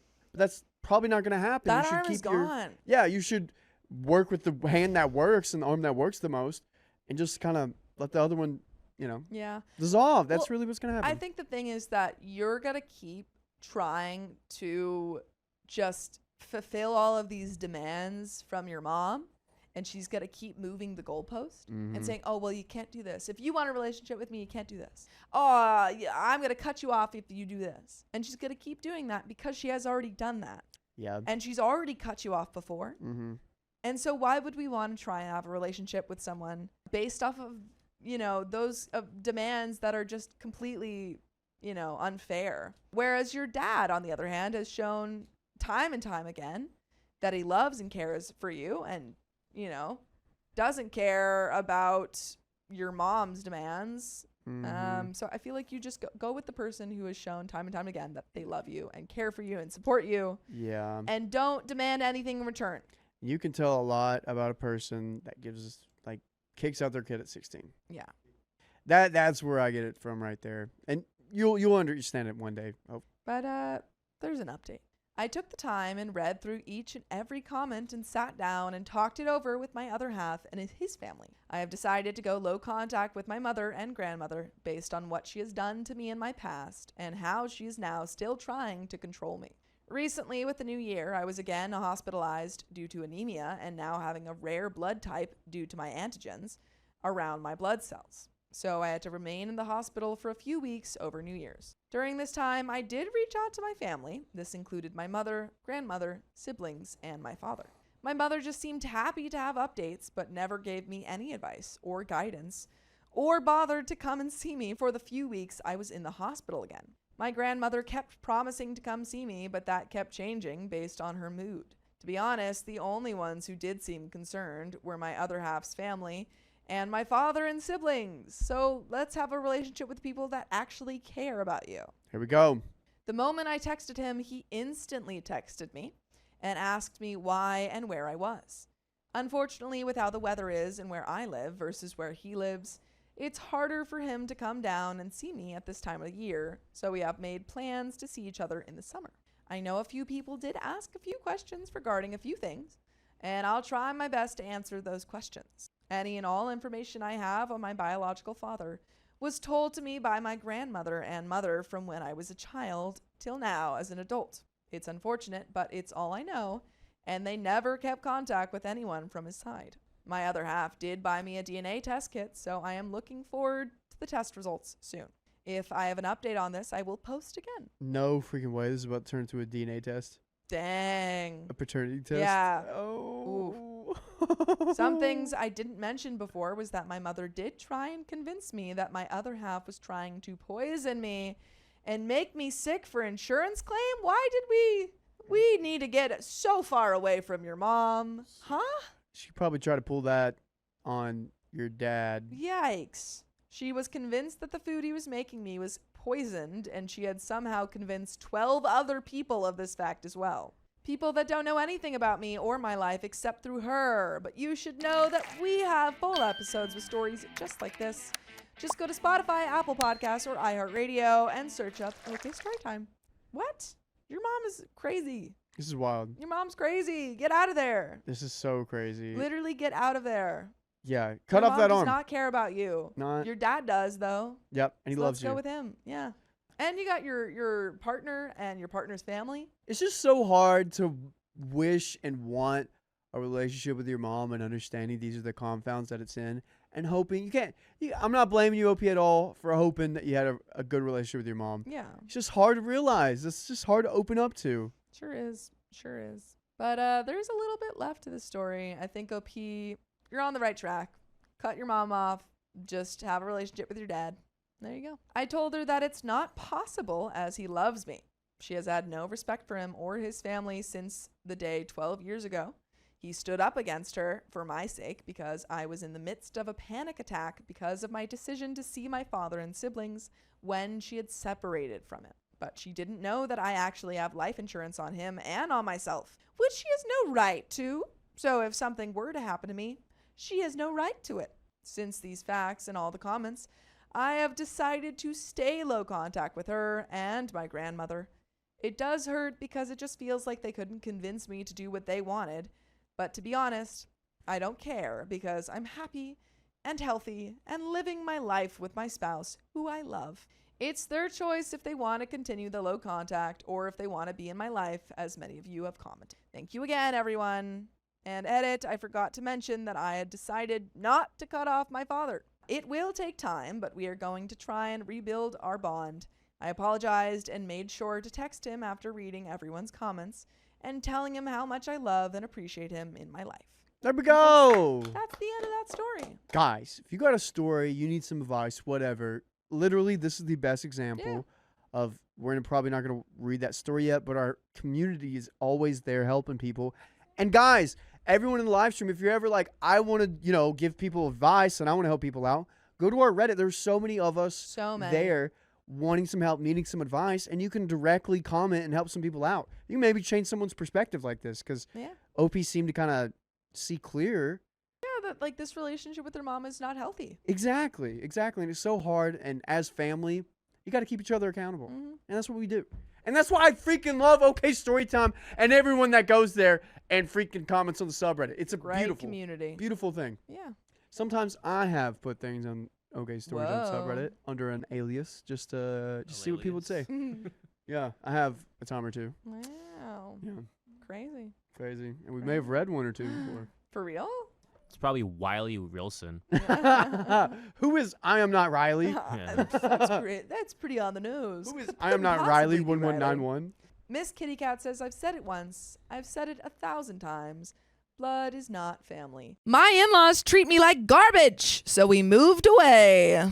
They're taking themselves out of the equation. Yep, take the trash out. So back in 2022, we moved out of state where my family and most of my husband's family live, to another state to be closer to his evil dad. And the Wicked Witch of the West. By the way, this comes from Kate the Great on the r/OK Storytime subreddit. So we packed up everything and our baby girl to relocate to be closer to family who we thought cared about us. Well, you thought wrong. You thought we cared about you? Father-in-law bought a condo in this state 1 hour away from his house to play bridge with old folks. He said we could live there with the stipulation that we had to attend monthly finance classes, which he was in charge of. We could disagree or agree with any advice given. We just had to attend. And the father-in-law did that. Okay. At first, father-in-law agreed to pay to break our lease and cover all moving costs. It slipped his mind the week of the move, but my husband let it go because he just wanted everything to start with a clean slate. I, however, kept a mental note of it. The day of our move, after packing the huge moving truck, our car, and our baby, we started on our way for a several-hour car ride to the condo. We were 10 minutes away from our new home when we hydroplaned. No. The accident was minor. We just jumped a curb. No one was hurt. And the accident didn't involve any other cars. Note, we are a one-car family, so my SO doesn't drive for personal reasons. This has never bothered me and never will because I get extremely car sick if I'm not behind the wheel. We finally get home, unpack, call insurance, etc. We had to drive a rental for 1 month as my car is getting fixed. At the first financial meeting, my father-in-law lays into me about how if I hadn't used Google Maps and followed his directions instead, that the accident wouldn't have ever happened. I will agree with that. Google Maps is kind of whack sometimes. But how does that even make sense? They hydroplaned. They didn't take a wrong turn. Guess who knows about puddles in the road? Apple Maps, Waze. It detects puddles in the road. I'm trying to remember if Apple's ever done This that. is sarcasm. Oh, I was like, what? Yep. Okay. Because they have an apple, and apples come from water, so thus they know where all the water is on the roads. Interesting. Dang, I could have gotten away with that. I shouldn't Yeah, have I said was anything. like, what? How do they detect puddles? He said, there are only two people I will never ride with in a car again. My 83-year-old mom and you, meaning me. I'm a 26-year-old female who drives a manual, and I've been driving since I could get behind the wheel of a car. Dude, sounds like Baby Driver to me. Yeah. Opie's like, you doubt my driving? My husband and I were shocked. Father-in-law continued to say how I needed to stop being a stay-at-home mom. I could stop being lazy and actually help my husband earn money for our household. He also said there's no reason for SO to not to drive. He needs his license. This pile of crap of person did not hold back. Just went on and on about how it's my fault we had to pay $1,000+ on a car rental, car repairs, Uber fees, etc. for the last month because of the accident. The insurance company and my husband both said that I did everything to prevent what happened. I was even going way below the speed limit while it was raining. It was without a doubt 100% out of my control. Anywho, the meeting ends with not much else said and they leave. One of the other rules to us living in their new space is that we can't bring out 1.5-year-old into the complex pool. Well, because that wasn't written in our lease and it's not in the building sublease, I decided after this one-sided screaming match to do it anyway. Keep in mind, we did have a 12-month written lease with father-in-law and the building his condo was in, so I take our daughter swimming as a quiet FU because he's not gonna know, it's fine. One day I'm uploading photos on our family shared album and accidentally add a photo of us at the pool. No! Dude, you told on yourself? No! My father-in-law instantly calls my SO and curses him out, saying I'm disrespectful and ungrateful, that I did this on purpose, and that I'm now, after just one, kicked out of all the financial meetings because I can't be trusted. Thank goodness. I didn't want to get crap on or listen to his crap anyway. So life goes on with a slap on the wrist and no more pool. That is according to my father-in-law. I keep going anyways. Nice. Just don't send him more pictures of you at the pool. I have since befriended most of the neighbors we have, all elderly, all nice. Everyone simply adores our baby and everything is going good. One day I'm in the lobby library reading, talking to the president of HOA and mentioning that there's been light miscommunication about the pool and baby. She laughs, probably because she's gone swimming up with us multiple times, and asks what's going on. Well, the floodgates open. I tell her everything, leaving no stone unturned. I had extreme postpartum depression, so I was extremely emotional at the time, in a new state with no friends and no knowledge about the area we were in. She was shocked. She said at the next HOA meeting she would cast a vote for the only rule, written in 1979, no joke, they haven't edited leases in that long, regarding small children. It literally says no children in regular diapers can enter the pool. She said, my grandchildren come over all the time with swim diapers. LOL. This rule was written before swim diapers were widely circulated. Of course you're all welcome. This was like a breath of fresh air. Okay, we're starting to see a little light at the end of the tunnel. So fast forward another month, my SO and father-in-law are having their first solo meeting. Apparently, the HOA president caught father-in-law on his way up the elevator and cleared the air about the pool situation. When he arrived at our door, he grabbed SO, took him on the back deck, then laid into him like there was no tomorrow, stating that he thought he made himself perfectly clear. There was to be no more swimming at all by anyone now. By anyone now? You can't tell them to not swim at the... You don't own the pool. You literally don't own the pool. You can't tell them not to swim. What is this person's authority over the pool again? He's the so this is their father-in-law who is the landlord. Got it. Okay. But there is I think it's they own a complex, or they own a what's the word? Not an apartment but a complex. No. When you can own a specific apartment in a complex, whatever that's called. I can't remember the word. But it seems like that's the situation. And then the complex has its own pool. Okay. But he doesn't own the pool. Weird. Did I care? No, because legally by either lease, he had no grounds to evict us from the property he was letting us rent on. So, he was so red with anger, but I was 2 mixed drinks ahead of him and feeling pretty great. I had condo, thank you. That was the word I was looking for. You were looking for condo? I thought you just said condo. No, I said complex. Condo is the word I was looking for. I had just won the first of many family fights. As more and more crazy things like that started to unfold, my husband slowly started to be on my side, finally. You would think that he would have realized, that his father was being crazy way before. In their little meetings, his dad continued to crap on me for not having a job. Oh, she could work from home. It's not like she's been doing anything during the day anyway. It would be easy, says father-in-law. Oh, I'm sorry, is cooking breakfast, lunch, dinner, making baby food, cleaning the house, making sure our budget, not the crap he came up with, is followed, grocery shopping, doing laundry, dishes, and spending time teaching and loving our baby not enough for you? I think this is the husband saying that or something. No, tough crap. Husband and I actually already agreed that I would be a stay-at-home mom and take care of literally everything else since we could afford it. Fast forward more time and we've been living at this place for only 6 months. Father-in-law gives husband homework for meetings that are all based on hypothetical nonsense, not even related to our real income or real budget. Changes due to due dates, tells his son he isn't serious about anything and ends up cursing him out via email because we are stealing from them. We are ungrateful for anything that has been given to us and we're both lazy sacks of crap and that we're horrible, terrible parents. Dude, if that doesn't show your husband how crazy his dad is, then I don't know what will. Yeah, you're blind. At this point, they're sick of us and we're sick of them. Keep in mind, they didn't pay for moving, breaking lease, moving out later, and we were paying them rent. We never asked for anything, ever. All meetings put to an end, and we decide to move out ASAP because we can't stand another word from this human being. So we move again, have to stay within this new state because my husband's new job is here. After other instances, lots of booze and therapy, my husband and I are still doing great in our marriage and feel sorry for them, but from a long distance. And from a short distance or a long distance, you can listen to full episodes of stories just like this. Just go to Spotify, Apple Podcasts, or your favorite podcast app and search up OK Storytime. But there is a teensy bit left to the story. But do you have any thoughts? Katrina Rain. He's a control freak. Katara Rain. Katara Rain. He's a control freak. Yeah, it's just kind of crazy that he thinks that Like, I understand if he has certain rules about his condo, but he can't make rules about a public pool. He can tell OP the rules for the public pool, but it's really just up to whoever's managing the pool. Hence the word public. Yeah, dude. Yeah, he can have his rules. Just keep them to himself. Yeah, There we go. Keep your hands to yourself. Easy as that. There have since been things that have been said and issues with these awful people. Even one point where father-in-law contacted the FBI to report us for swimming. Even longer story. Both of us can just laugh at all this and don't regret anything. We have zero contact with them for about a year now. Honestly, probably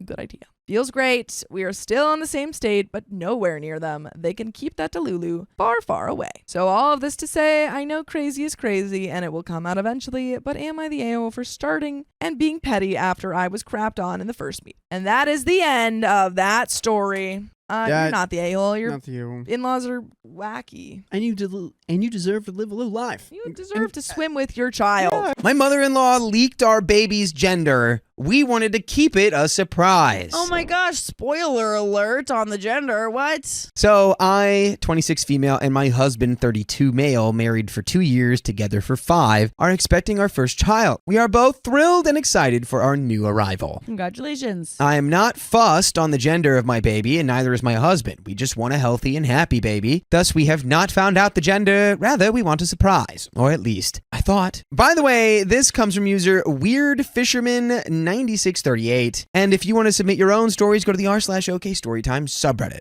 So, I had a pretty good relationship with my mother-in-law, thus I have been updating her on my progress, giving her the ultrasound images, and so on and so forth. I'm about 8 months in, not long to go now, and my mother-in-law has been aching to know that gender, constantly asking if we have changed our minds, and time after time, my husband and I say our minds are set on a surprise.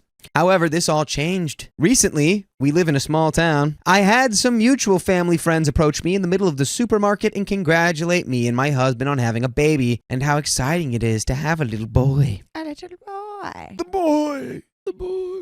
First, I was taken aback and expressed that we do not know the gender of the baby. That's where the family friends reply that, oh yes, mother-in-law told us it was a boy. I didn't say anything at that time. I just smiled and turned to my husband and kind of just went, you need to investigate this. He called his mother, asked for an explanation, and she explained that she asked her friend, showed images of the ultrasound, and she confirmed it was a boy. My mother-in-law has gone and told everyone. I'm furious that I, the mother, am finding this out last when I did not even want to know in the first place. My husband questioned her and was told that I just wanted to know and I couldn't keep it to myself. My husband cussed her out, furiously explaining that it was not okay. I then grabbed the phone and laid into her, expressing my deep disappointment and anger and how I don't want to see her for a while. My husband completely shares and supports my anger. However, my 2 sister-in-laws and 2 brother-in-laws called me the a-hole and expressed that I shouldn't talk to her like that. She's very upset about this. You overreacted. It's not even that bad. My husband completely supports me in this, but I find it strange that no other family members have contacted him and called him the a-hole. Maybe I did overreact. I would love any constructive feedback. So, am I the a-hole? And there is an update. We live in Australia, so we have a privacy act called APPS or APPS. Nice. I'm honestly not interested in a lawsuit. I would simply rather just have the baby in peace and not worry about the legalities. However, my husband has contacted his family and called for a family meeting with his mother and siblings for tonight. Note, his father, my father-in-law, has nothing to do with his mother divorced, and he supports me and my husband fully. My husband said it's up to me if I wish to attend, and we have another update here. I feel like this, again, I could be completely wrong because I'm not an expert or lawyer, but it feels like it's not necessarily like illegal or unethical or something like that, but it definitely feels a little uncool, I guess. I don't know. Yeah. Like with just how it happened. Like if you're going to share an ultrasound, try to figure out what gender the baby is. You got to warn them like, hey, by the way, like the parents don't know the gender. Just so like keep it a surprise. Even if it's like, even if you don't think that they're going to talk, because maybe that happened. Maybe the mother-in-law didn't think that they would talk about it and like didn't think it would come up. But obviously it did, and now it's a big bummer because they got spoiled. Yeah, I think the biggest part is just the fact that it was the results, or quote unquote results, because it was just like one person looking at it. Right. So they could even be wrong. Like, Yeah. they could be like, yeah, it's a boy, and they might even be right. Yeah. So, but Yeah. just the fact that it was immediately blasted out to every single person that, mother-in-law knows, to the point where someone's walking up to them in the grocery store and being like, congrats on the baby boy. Like, that's a lot of people that now know. That's a lot of people. That's a lot of people. But I wonder, like, what's even the point of trying to figure out if it's illegal? Like, are you guys planning on doing anything about it? Like, I mean, if it is?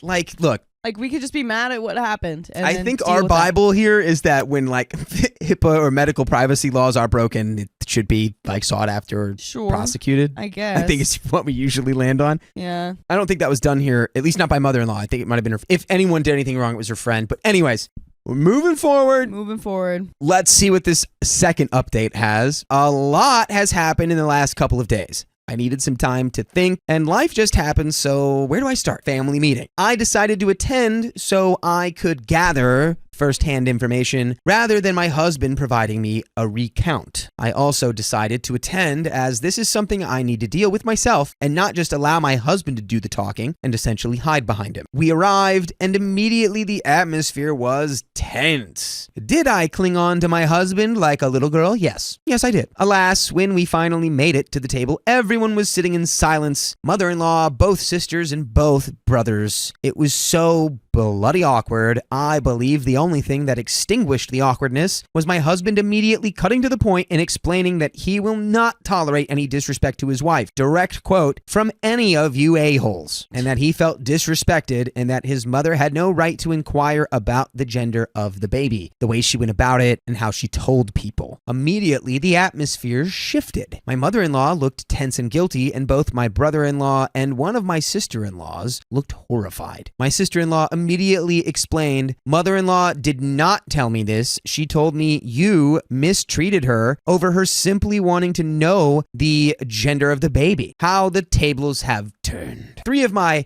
sibling-in-laws were enraged that their mother had lied and tried to spin the story her way. They all apologized profusely to me, explaining they did not know. The table exploded with cusses thrown at mother-in-law from all 3 of the siblings, all expressing some variation of "Mom, that was not okay. That's effed. You didn't have the right to do this." I'm not saying I enjoyed watching this throwdown. I most definitely did, though. But I appreciated how my sibling-in-laws immediately apologized to me and my husband and supported our claim. My mother-in-law broke into tears and apologized for her actions and expressed her heartfelt, sincerest apologies. I would like to say that I believe I'm a very forgiving person. However, I did not forgive. Yeah, you don't really owe her an immediate forgiveness.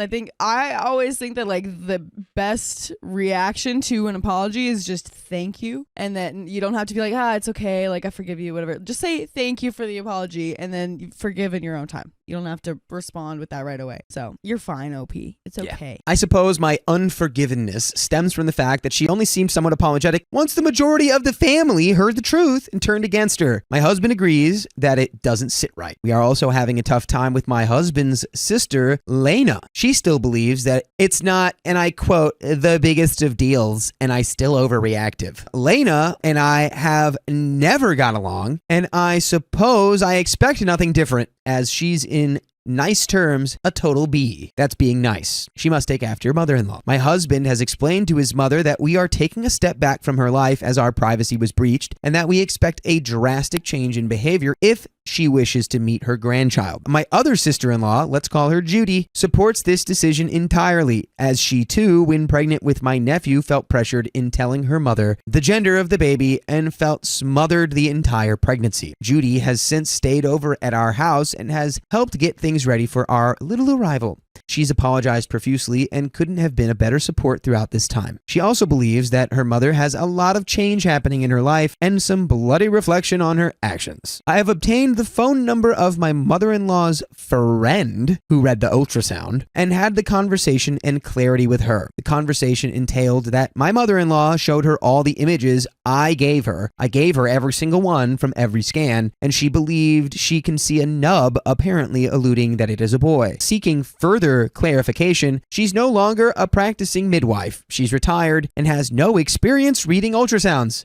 To quote her, she took a guess. Absolutely furious, I expressed how it wasn't even okay to have a guess. She explained that my mother-in-law took it as gospel and that she apparently explained that she was only taking a wild guess. She then admitted it was wrong and apologized. I hung up. I mean, like, let's cut her some slack, dude. She's literally, she's retired. She's not even a working midwife. Her friend calls up and says, I'm sure not with full context of like, hey, my daughter-in-law who absolutely doesn't want to know any of this information or have it out there at all. Yeah. Like, she's just saying, hey, my daughter-in-law has been sending me these ultrasounds. Do you think you can tell? Yeah. She's going, oh, I mean, I don't know. I definitely can't at all in any way. But if I had to take a complete guess, I mean, maybe it's a boy.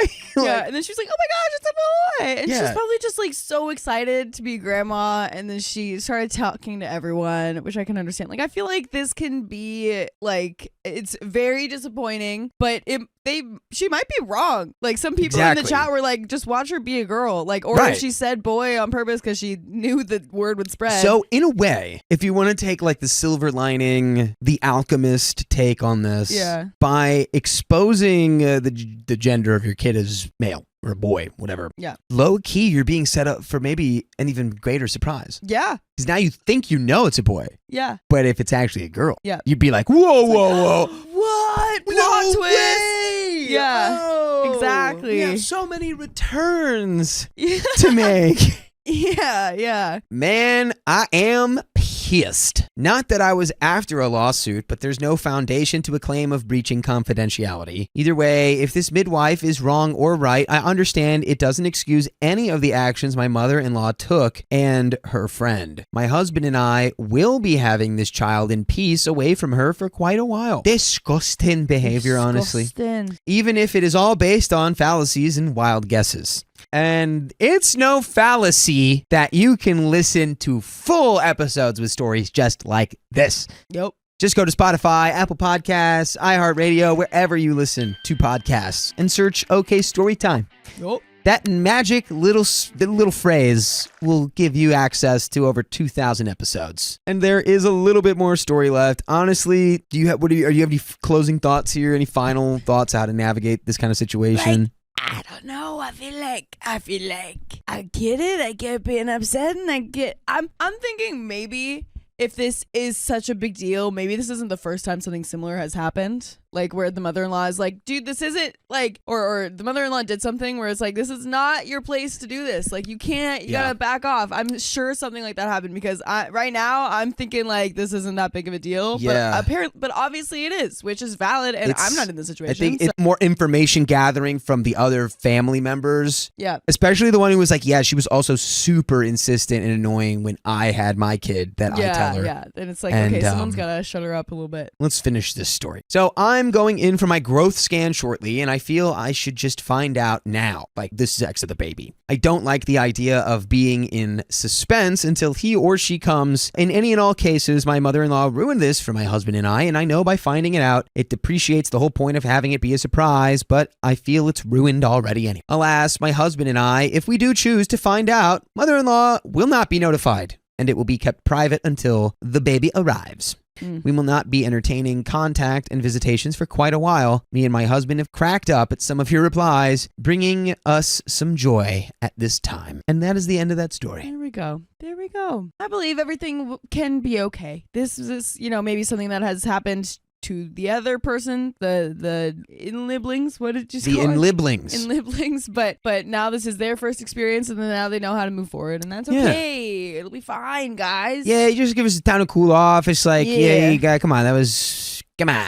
What Exactly. are we Exactly. but you don't have to cut her off forever. Yeah. I don't think that's the plan. So Yeah, but that is the end of that story, and I believe the end of the episode. My brother's fiance is tearing our family apart.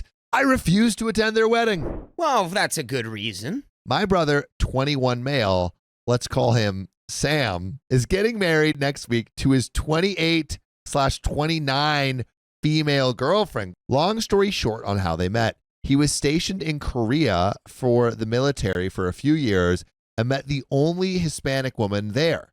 That's his type. We didn't know this girl or her background. And by the way, this comes from dangerous item 4758. And if you want to submit your own stories, go to r/OK Storytime subreddit. So later on, we found out in December that he had gotten her pregnant. The classic.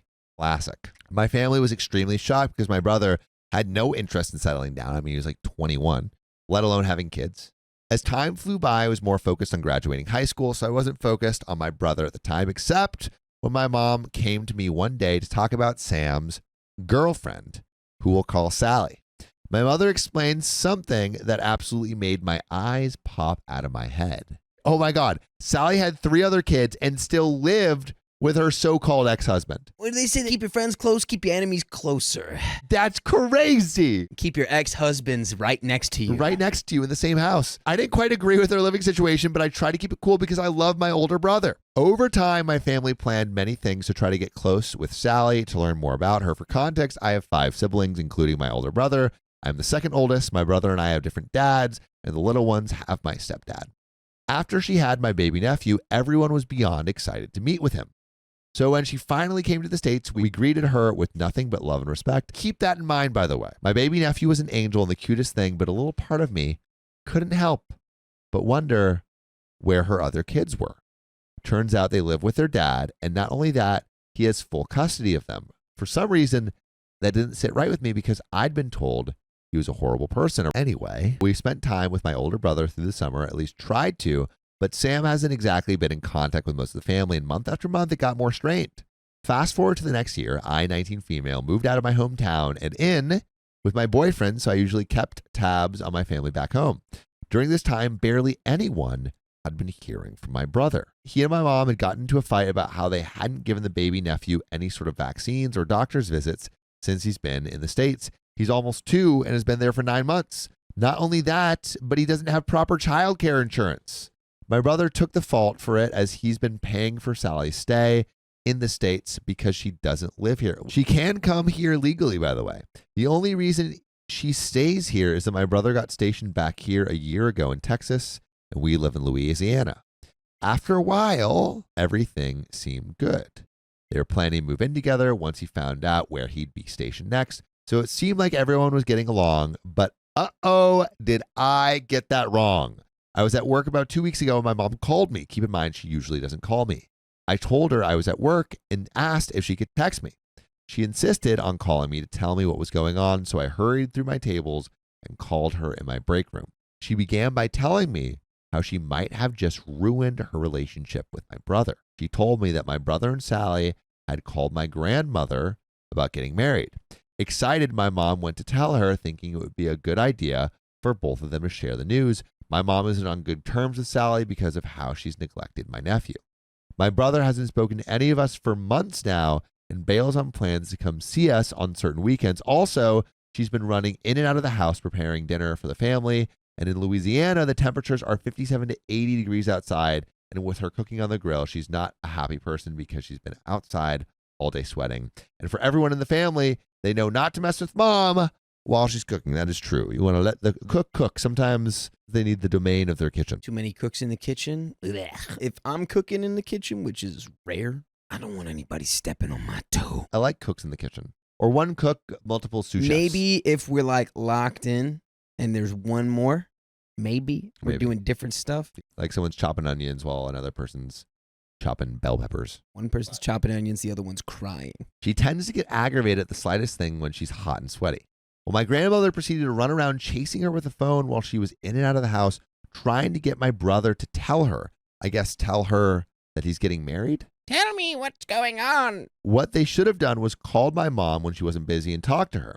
My mom snapped, as she usually does, saying, "Okay, I'm busy. I don't have time for this right now." My grandmother was shocked and continued to tell my brother that she was happy for them, even if my mom wasn't happy, I guess, that they were getting married. This fueled my mom anger even more. After she finished dinner, she still heard my grandmother on the phone with my brother and Sally. She walked into the room and went off about how my brother isn't involved with us and never tells us anything. It's like he's completely shut us out. He doesn't talk to our siblings, and not only to our siblings, but he also doesn't talk to our parents. My mother has expressed how she couldn't be happy about something that he's refused to share with us and has kept us uninvolved with his own life. Keep in mind, he never told my mom happy birthday and told me a week after my birthday to say it as well. He doesn't check in, nor does he respond to any of us. So it sounds like what I'm hearing is this brother meets this girl while he's stationed away in Korea and kind of has like pushed his family to the side, just focused on this girl and his budding baby. And the family is a little bit out of the loop about what's going on. And he's like, hey, I'm getting married. And the mom's like, I don't care. You haven't really kept in touch. I don't know if that is the best move on the mom, but also, That's fair. the son should definitely be, reaching out a little bit more. You shouldn't just be going, hey, guess who's getting married? Also, nice talking to you for the first time in 3 years. I don't know. I feel like both are kind of doing wrong things right here. Unideal on both fronts. But what do you think? Like, do you think the mom should be like, you haven't been talking to me, so I'm not going to talk to you. I don't care about you wedding. Now, I think once you get approached with this, you got to play a little more tactically instead of immediately just being like, who do you think you are? You got to be happy first and then be like, hey, so like, did your wife isolate you from everyone else in your life? That's what maybe? it seems like is happening. Again, he's like 20, 21 or something, and Yeah. she's 28, 29. That's a huge age gap. Even dating like a 25-year-old, as I'm 28, currently seeing someone who's around 25, like that feels like a large age gap. But I feel like she's just been through a lot more life than him, and so can make him do things that are not necessarily normal and make him think that it's normal. Yeah, it's definitely a situation where the dynamic can be exploited. But I feel like in this case, it feels like he's being a little bit manipulated with like how isolated he has become from his family. But let me know what you guys think. Well, out of anger, my mom said that as far as she knows, she has no son. She left the room upset and called me. After hearing this, I expressed how upsetting that must feel. But before I could finish, my mom told me everything about Sally. The last time she was at our house, she told my brother that she would never come back because of the way we run our family. Remember, we didn't treat her anyway, which confused us. She went on to tell Sam that we shouldn't ask him about the baby or anything in his life without asking her first. She would nag and pick on my brother like he was stupid in front of us. Not only that, when she had to go to Mexico because of her granddad or dad was passing away, she took the baby and she lied about this whole sickness. My mom had seen photos of them at bars and drinking with her granddad or dad. I can't remember. She's manipulated and lied to my brother several times, and he has sent huge amounts of money to her while she stayed in Korea. She's told my brother she will never go back to my family's house until they apologize to her and invite them over through her and not my brother. He also said that he wasn't allowed to go to his own parents' house without her being present. She is controlling him. When you're in a relationship and you start doing false imprisonment, essentially, like, it's not good. That's not a good relationship. She has him wrapped around her finger. Yes, in relationships, sometimes they can tell you not to go places because they care, right? If you have a gambling problem, they're like, babe, don't go to the casino. You can't go to the casino. That's good. Being like, you can't see your parents without me. Kind of weird. Red flag after red flag we're getting with this couple. So, hearing this shocked me. I never talked to Sally because she was always quiet and looked at me like I was stupid. I personally thought I was the most easygoing and loving person, so I kept my distance after a while. After talking to my mom a bit more, we hung up the phone and I proceeded to text my brother. Before I could do that, my mom also forgot to mention that he had been planning on marrying her and never told me. To his knowledge, until I texted him, he still hadn't told me. I put the screenshots below of what I texted my brother to make this shorter when I know it's probably long as heck. Anyway, my grandmother texted me and asked if my brother has texted me about him getting married. I played dumb to avoid the family drama and said no. When is he going to tell everyone? He hasn't spoke to me at all. She goes on to tell me that she's been talking to Sally because she hasn't been able to contact my brother for some reason. Because again, Sally's like, you can only contact your family through me. Yeah, which is like absurd. Maybe this is like a first hot girlfriend scenario. 21, she's 29. Dude, honestly, that is a thing. I dated a girl who, I was wrapped around her finger for sure. Anyway, she tells me their wedding would be at the end of this month. It's April, by the way. I was shocked to hear how fast this was going and said that I wouldn't make any changes with my work because it was on a weekday and because I hadn't been invited yet, even though I'm family. I left it at that, and a few days later, I found out that he's going to Korea in a few months, so we won't be able to see him for a few years. A few years? I am pregnant now and will miss the entire birth and won't see my daughter until she's almost 4. I'm very upset about this because we've always been close. By the way, you can listen and be close to us by listening to full episodes of stories just like this. Go to Spotify, Apple Podcasts, or your favorite podcast app and search OK Storytime. Did she say my daughter Yeah, OP's daughter. is going to Korea? No, OP's daughter is about to be born, and the guy is going to miss her daughter's birth. Anyway, I just misheard that. My mom is very upset because not only is her relationship ruined with my brother, but she won't see her first grandchild until he's 5 to 7. I said to everyone in the family that I will not be attending until he apologized for letting this woman talk about our family, for disrespecting my mom, and for using my brother as a money bag. So, am I the a-hole for not going to his wedding? Short answer, I don't think so. I think he's given you no notice. He's wrapped around this lady's finger. It feels like you don't have much obligation. I mean, this is one of those moments where I don't think you'd be an a-hole for not going to the wedding. Do I think that's the move I would make? I don't think so. Because from my perspective, I look at situations like this where I'm like, am I letting his partner win? But that is where that story ends. My boyfriend keeps pushing my boundaries regarding my dog, and I'm not moving. Don't move an inch. Barking up the wrong tree, buddy. I, 20 female, and my boyfriend, 22 male, are almost a year and a half into our relationship. This is both of our first serious relationships, so we're figuring this out together. By the way, this comes from that one weird girl, 28, and if you want to submit your own stories, go to the r/OK Storytime subreddits. So we both have our own dogs. I got my dog Lucky, a year and a half old mini dachshund, shortly after we started dating. My boyfriend just got his French bulldog about the same age as Lucky a couple of days ago. Now, if you know anything about dachshunds, you know that their backs are very, very fragile. I don't know much about dachshunds. They need ramps to go up and down couches, etc., to avoid back injuries, which can be very serious with them. Stairs are an absolute no-go.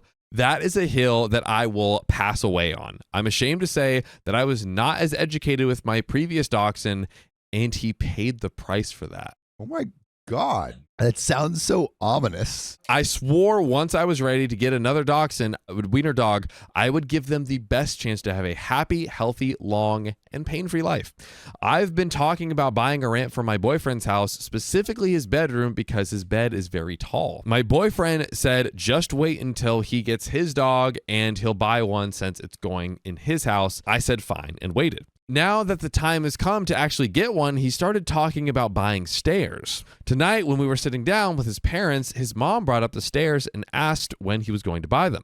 It's also important to note that I've explained to both my boyfriend and his parents why I don't want stairs and why it's not the safest option. Again, a reminder, stairs for the dog, and OP knows that. Stairs will break the wiener dog's back. You gotta need a little ramp. His parents refused to listen to me.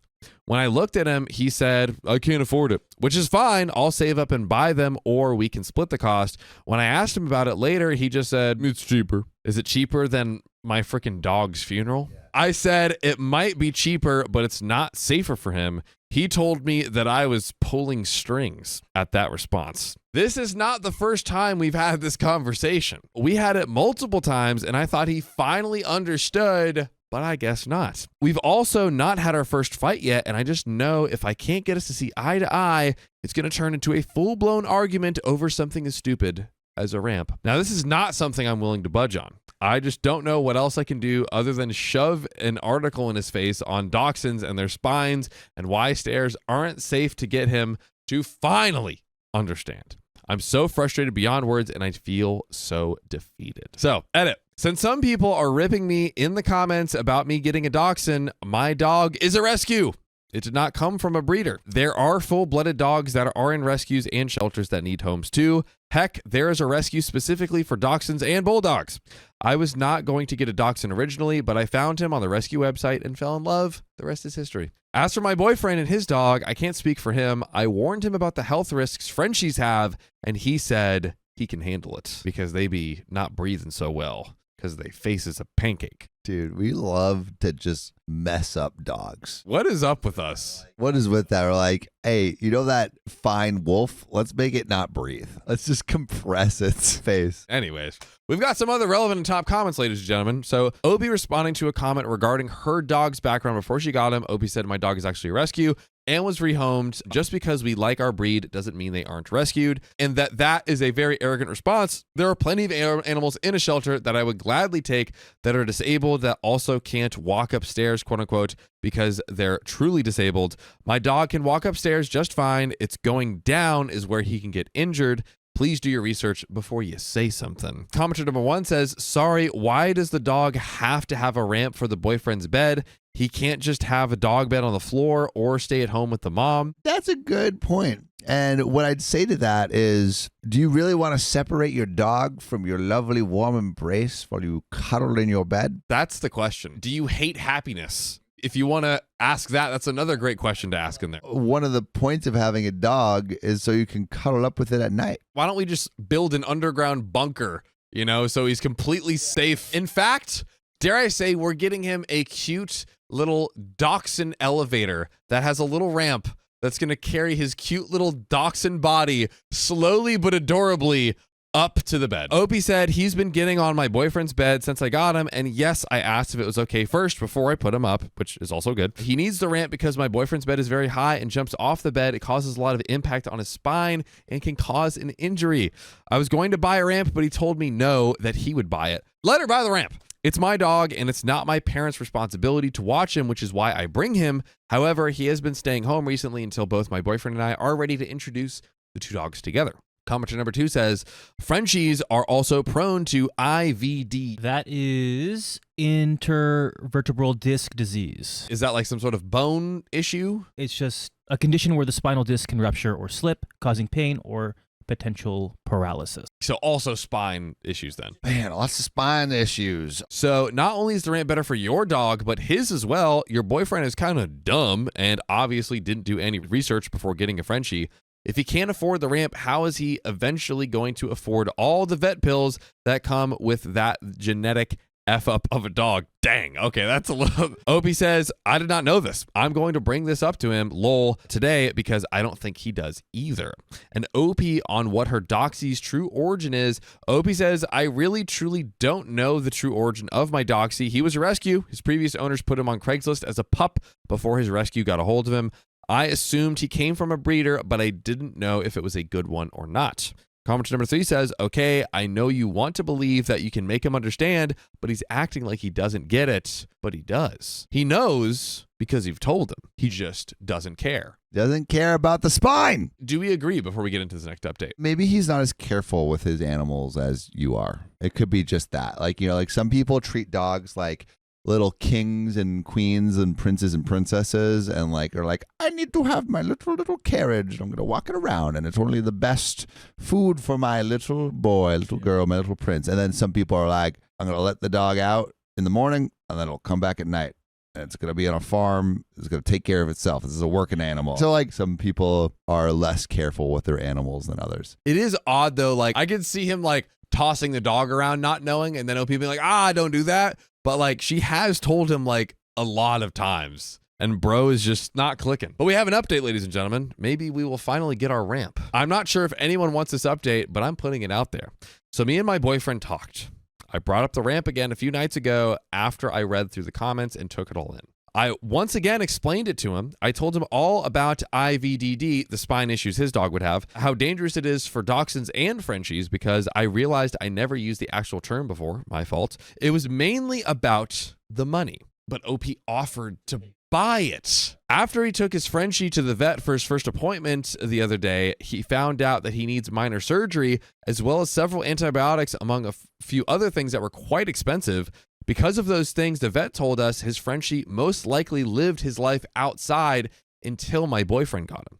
Very upsetting, but he is living his best pampered life indoors now. I found on Amazon some squishy stairs that are pretty much a ramp that I was comfortable having the dogs use short term until we could get a better ramp later on. However, my boyfriend said, no, you wanted a ramp, we're going to get a ramp. Now it's cute. So he did some digging and found a used ramp in really good shape for $20. Okay.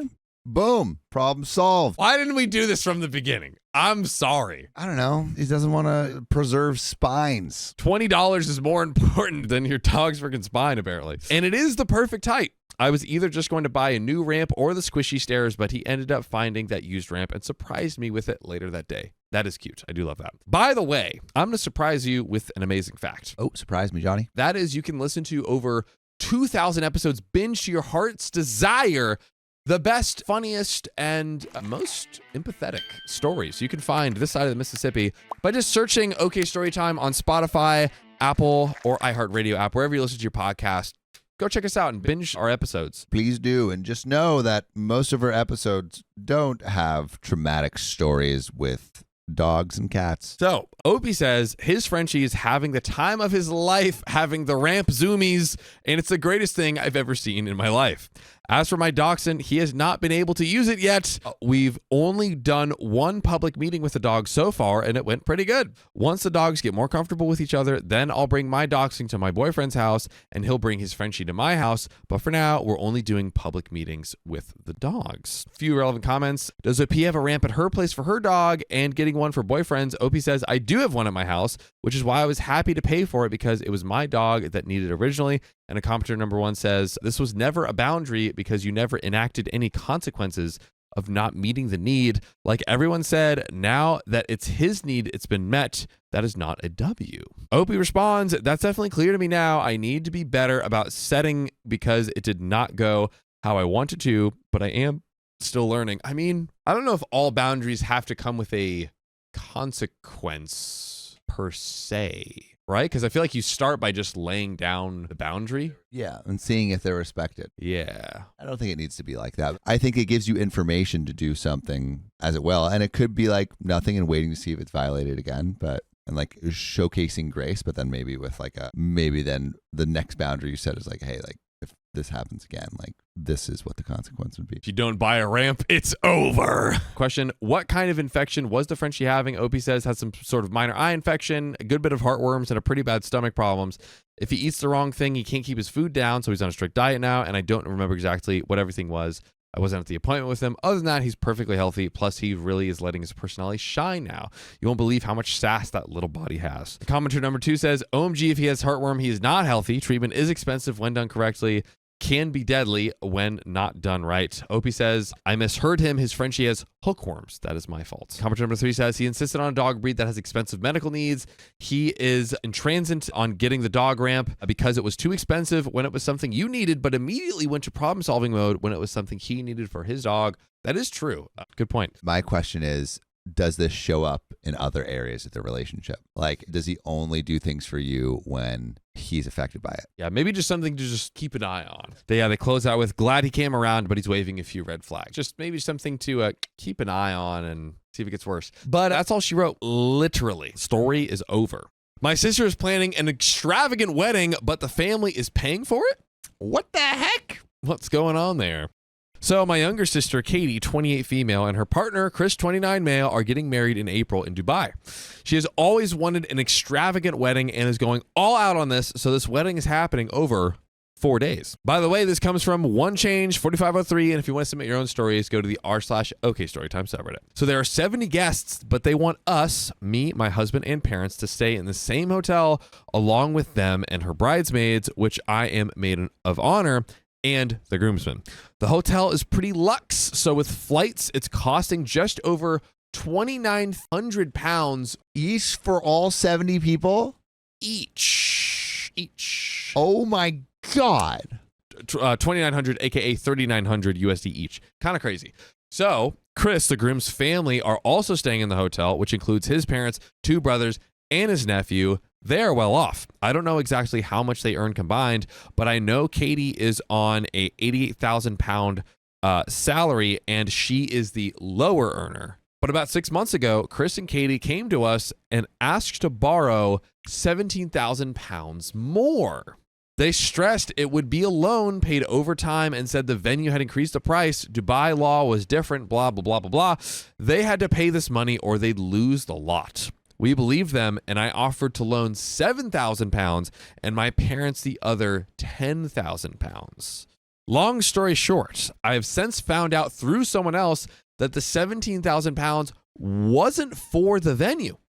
Lies. It was for Chris's family to fly over there. They saw how much it was going to be, didn't want to pay, and then refused to go. So I asked Katie and she confirmed. So my first question was, if they were paying for his parents, why not ours? I would never expect them to pay for me. Even if we couldn't afford it, I'd have wished them well and stayed at home. Her answer was because they can afford it. She got very defensive and said it was the fairest way she could think of doing it. It's hard enough planning a wedding, etc. The fairest. But when I asked if you genuinely thought this was the fairest way to do it, why did you lie about the 17 grand and saying it was for a venue issue? She couldn't answer. My parents are aware and very disappointed they lied, but have said they are still attending. But I have backed out. To me, it feels like my parents are being taken advantage of, and if they couldn't afford to pay for both our and Chris's parents and his brothers and nephew, then they should have just paid for the 4 parents or no one at all. I guess they've paid for other people. I think OP just like maybe the parents can't actually pay for it, but OP just doesn't like the fact that their family's being taken advantage of. 1,000%. Yeah. And like, if you're going to fly other people over, how about starting with your freaking parents? And they especially shouldn't have lied about it. Katie and Chris keep calling me and asking me to attend, saying I'm making them feel bad and ruining their day. But the whole thing just feels icky to me. I'm genuinely an open book. So be brutal. Am I being an a-hole here? Should I just suck it up and go? And we do have a edit and a lot more, including the repayment. Okay. Just to answer real quick, is OP the a-hole, first off? I don't think so. I think OP is just putting a boundary that like they're not going to accept this kind of behavior from these people that are lying about lying to get money. I mean, it's already a big ask to ask for that money, but to lie about it just, I mean, would be really damaging to the friendship and or to the relationship rather. Absolute insanity. Yeah. If you ask me. Edit. Crumbs. That's a lot of comments. Haha. Thanks so much, everyone. Just wanted to answer a couple of questions and comments that came up a lot. The repayment. My husband's brother is a solicitor, and he kindly drew up a contract and repayment plan for both myself and my parents, so the money will be paid off within 12 months of the wedding. Thank God.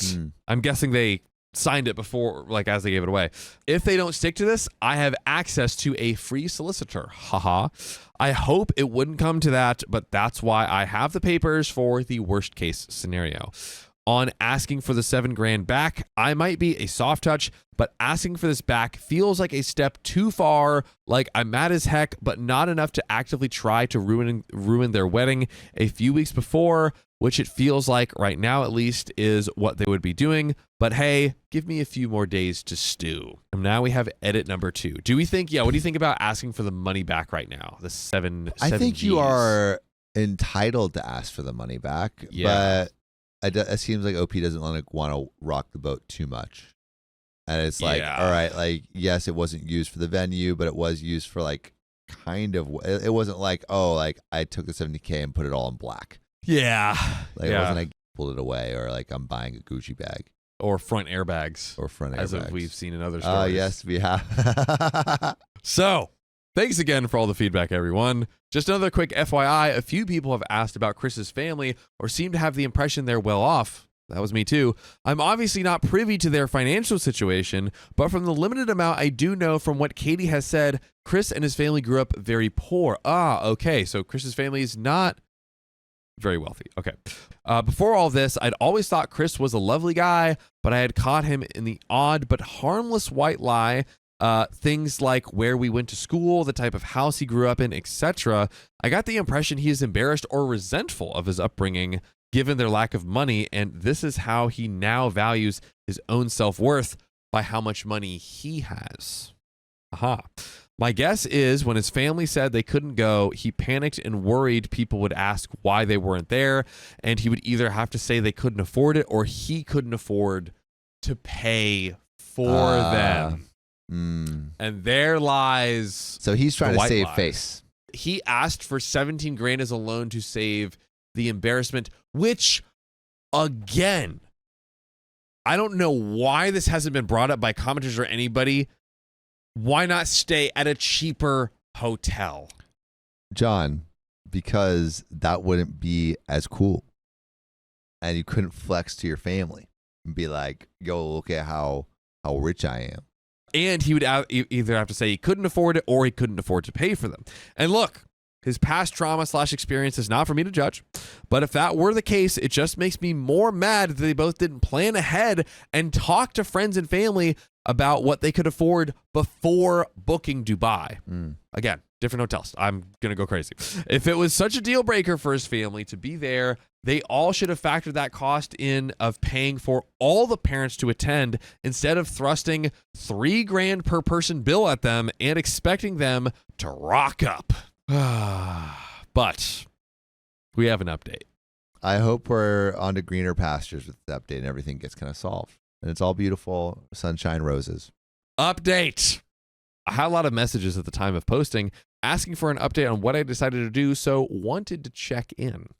So in short, I didn't end up going to the wedding. Katie and Chris basically pestered me constantly until a few days before the wedding, they were due to fly out. I received a belligerent voicemail from Katie saying if I didn't go, I wasn't her sister anymore. Wow. I was embarrassing myself and her and Chris. I was a horrible person. And most shockingly, if I didn't go, then her and Chris wouldn't be paying me back or my parents for the money we loaned, so trying to blackmail me. Oh, wow.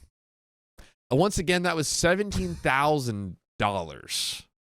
British dollars. That is more than American dollars. I mean, it's like 1.5. She said that she would claim it was a gift, that I faked the contract, and that I would have to take her to court. She was clearly wasted at the time. The voicemail was left on the night she was having her at-home Hindu, which I obviously didn't attend, but it was so beyond anything I thought she was capable of. I ended up sharing it with my parents, and they also reluctantly pulled out of attending. Now, I heard through family and friends in attendance at the wedding that she and Chris were telling everyone I had alienated her from her family and told lies to our parents that we gifted money and expected them to pay for us, etc., and that they made the decision to uninvite myself and my husband. Other more insulting things were said that I don't particularly want to go into. Suffice to say, they were very hurtful. As I mentioned in my post, I had my brother-in-law's solicitor drop a contract for repayment for both myself and my parents.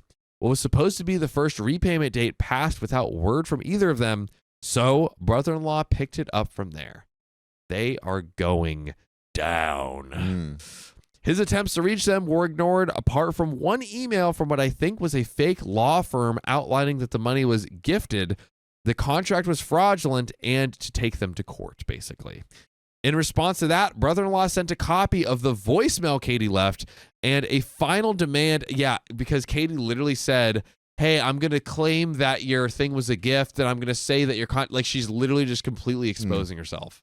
And a final demand outlining the payment plan was now null and void, and we wanted the money in full within 30 days, or we would indeed be going to court. Magically, the full amount appeared in our account 5 days later. Wow. Huge. I mean, pretty good.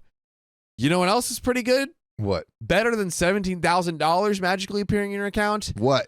Is going to Spotify, Apple, or iHeart and searching OK Storytime to listen to over 2,000 episodes of the most bingeable, enjoyable content your ears could possibly ever be graced with the presence of hearing. So go do that. Check out the pod. It's a good time. But we do have a little bit left in this story. Sam, do you have any final thoughts? I think this person is obviously posturing and trying to have this image of class and money and like and it's just not. I think when someone prioritizes image over authenticity, it's not someone you want to bring too much close, because you'll have things like this that come up. Yeah, it's the thing of like, it's almost like the kid that was like around the private school kids, and then they're just like trying to like front the lifestyle. Yeah, and it's like, what are and they're you going doing? into credit card debt, or they're or whatever it might be. Like it's just I don't know. It's just, I think it shows a lack of good values. I've heard on the grapevine since the wedding that they have been telling anyone who would listen that we asked for our gift back out of the blue and disowned them, and how much of a difficult financial position they are in because of this. So that's that. I can't see myself having a relationship with after this. Whoa. So she is cutting off her sister. But I mean, like they're bad mouthing them to the entire family. I understand why they would do that. Which is devastating, but at the same time, I truly believe that now, after everything, this isn't my fault. That's a good point. Thanks again to everyone who gave advice. I hope this update is enough for everyone who asked for one. And that's it. That's it. That's all she wrote. My sister's debt ruined our family, and I refuse to pay it. Then don't. The first thing to say about my father is that he places a very high value on formal education. He's had very little of it himself, but believes that it is the best thing you can do in life. By the way, this comes from Deleted. And if you want to submit your own stories, go to r/OKStorytime subreddit. So I am of a set of non-identical twins with my sister, and she is everything that he could hope for, in that she's a bachelor's, master's, and has just completed law school. Unfortunately for him and me, I'm not suited to formal education at all. I did enroll for one semester at a state U, but I knew from day one I had made a mistake and left. He was furious about that at the time and confidently predicted that I would be a bum and a loser the rest of my life. Thank you, Dad, for the vote of confidence. You're looking at a college dropout right here. However, I found my niche as an entrepreneur. Let's go. And after struggling along for a few years at the beginning, and now am doing very well. In the same way that I knew college was not for me, I know that running my own business is. I have started and sold a number of them over the years, and although not everything I've tried has worked out by any means, the last one I managed to sell for a decent chunk of change, low 8 figures. My boy, let's go. Going crazy. Let's go, fella entrepreneur. Going crazy. We're going crazy. My God. And have recently moved across the country to NYC to find a mentor to help me play in the big leagues. Prior to this incident, I thought that my father had come to terms with me not going to college, etc., and making a success of being a businessman instead. He and I have never been on the best of terms, but I did honestly think we had managed to get to some sort of working relationship. I should add that my sister and I have always been close, and although our lives have taken us in different directions, we still speak at least once per month. I always knew she must have incurred a good amount of student loan debt over the years, but I see you in the chat if you know what's coming. Daddy's little golden educated girl might not have 2 pennies to rub together, but Big Daddy Warbucks OP has been selling businesses since he started a lemonade stand at 5 years old. Come on. Come on. But I've never tried to tell her how to live her life, and she has never tried to tell me how to live mine. My sister got engaged last year to a guy she met in law school. Boom. Nice. I have met him once. They came to NYC for a visit, and he seemed all right to me. Fast forward to 2 weeks ago, and I'm traveling to NYC to our hometown for a meet the family type dinner with my family and my future brother-in-law's family. Coincidentally, they come from a nearby town. Up front, I will be very honest and say that I didn't really want to go, as it was a long trip for me, and I'm a very busy person. And what does it matter if I meet his family or not? But I go for my sister's sake. Anyways, just before dinner, my father pulls me off to one side and tells me that sister and brother-in-law have a combined student loan debt of nearly $500,000. That is so much. You better get that lawing ASAP. The law better be lawing. That law better be lawing. You better be gabbling. Gavel ASAP, because you gotta pay that crap off. And it would be really nice if I did something for the family for once and paid it off for them as a wedding gift. That's an insane request and also an insane way of phrasing it. You know, it would be nice if you were a good father for once. Boom.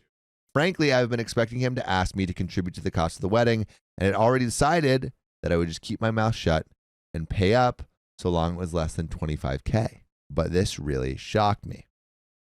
It was really matter of fact the way he said it. Now I have the money and wouldn't really miss it. Boom. Dang. Man is loaded. Wow. He would not miss $500,000. But that was not the point. The point is not how rich I am. Gets worse. As we're sitting down and eating, it transpires that he has told everyone that I am rich and I will be paying off the student loan debt. There are toast, heartfelt thank yous while I am just sitting there stunned and being railroaded in the most brazen way I've ever seen. Long story short, I said a few things I probably shouldn't have and ended up walking out of the restaurant there and then and going back to the airport and catching the red eye back to New York. While I'm in the air, sitting in first class, I assume, I'm stewing on the whole situation. But by the time I land, I have calmed down after, having 5-star meals in the air and thinking, what have I done? However, when I switch my phone back on in the cab back to my apartment, it just blows up with voice messages and texts from my parents and sister. Later that night, my sister rings me again, and this time I answer it. I explain that this isn't about money, but the way in which it was just assumed that it would pay up. I know that this sounds really petty now, but I was just so angry at the time. My sister was really surprised, and she knew nothing about it before the dinner, and afterwards Dad was going around telling everyone that I had said I was going to pay it, but had now changed my mind. She ended up being really embarrassed in front of her future in-laws, who are now wondering what their son is marrying into. So is now very pissed at our dad. Now, I come to the issue. We didn't have the issue before. Now there's the issue. Turns out my sister went back and confronted our dad about it, and there was a huge row, and now she's talking about eloping and not having a big family wedding at all, or only inviting her fiance's family, etc., etc. My phone is being besieged with messages from my parents to talk to my sister and ask her forgiveness so that she will forgive them. The final message from my father before writing this was just him ranting about how I don't deserve the money that I have, and it is because of people like me that college graduates are struggling. Seems that we aren't in such a good place after all. I'm not sure what to do. Was I totally out of line? I don't have many friends to talk about this, and those I do probably have as equally skewed perception on this as I do. Did I get this totally wrong? Should I have paid the money? I hate being railroaded, and that is what it felt like, as though my only value there was a source of funds. Having said that, I'd hate to think that my sister's wedding gets ruined because of me. We got an update, but what do you think, John? Is OP the a-hole for after that coming out, leaving the party and being like, I'm not taking any part of this?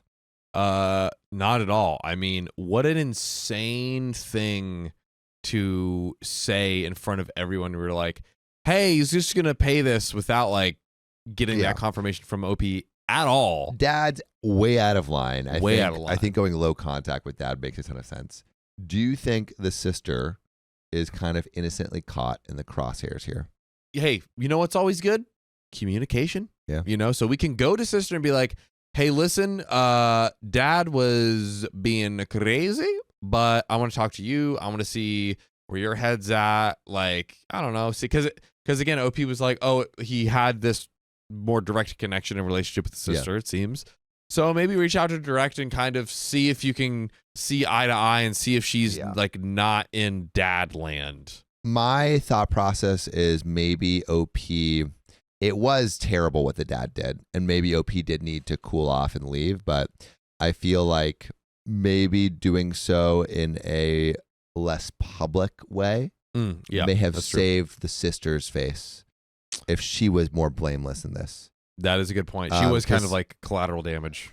Hi, Reddit. It's been a few months since my original post, and a few people have asked for an update during the time. And honestly, I kind of feel like I owe it after I got so many replies to my post, but I wanted to wait until we had some kind of resolution. Before I start, many, many thanks to everyone who commented, even those who thought I was an evil capitalist who made my money off the backs of the poor. A couple of things I want to clarify. 1, my sister and her fiance were not expecting anything from me financially. 2, they are both very smart and hardworking people who went to law school with their eyes wide open about the debt situation.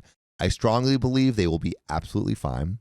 Also, a few of you had a guess at our ethnicity, and while I don't want to give too much away, we are from an Asian immigrant family, came over a couple generations back, and my sister's fiance is white.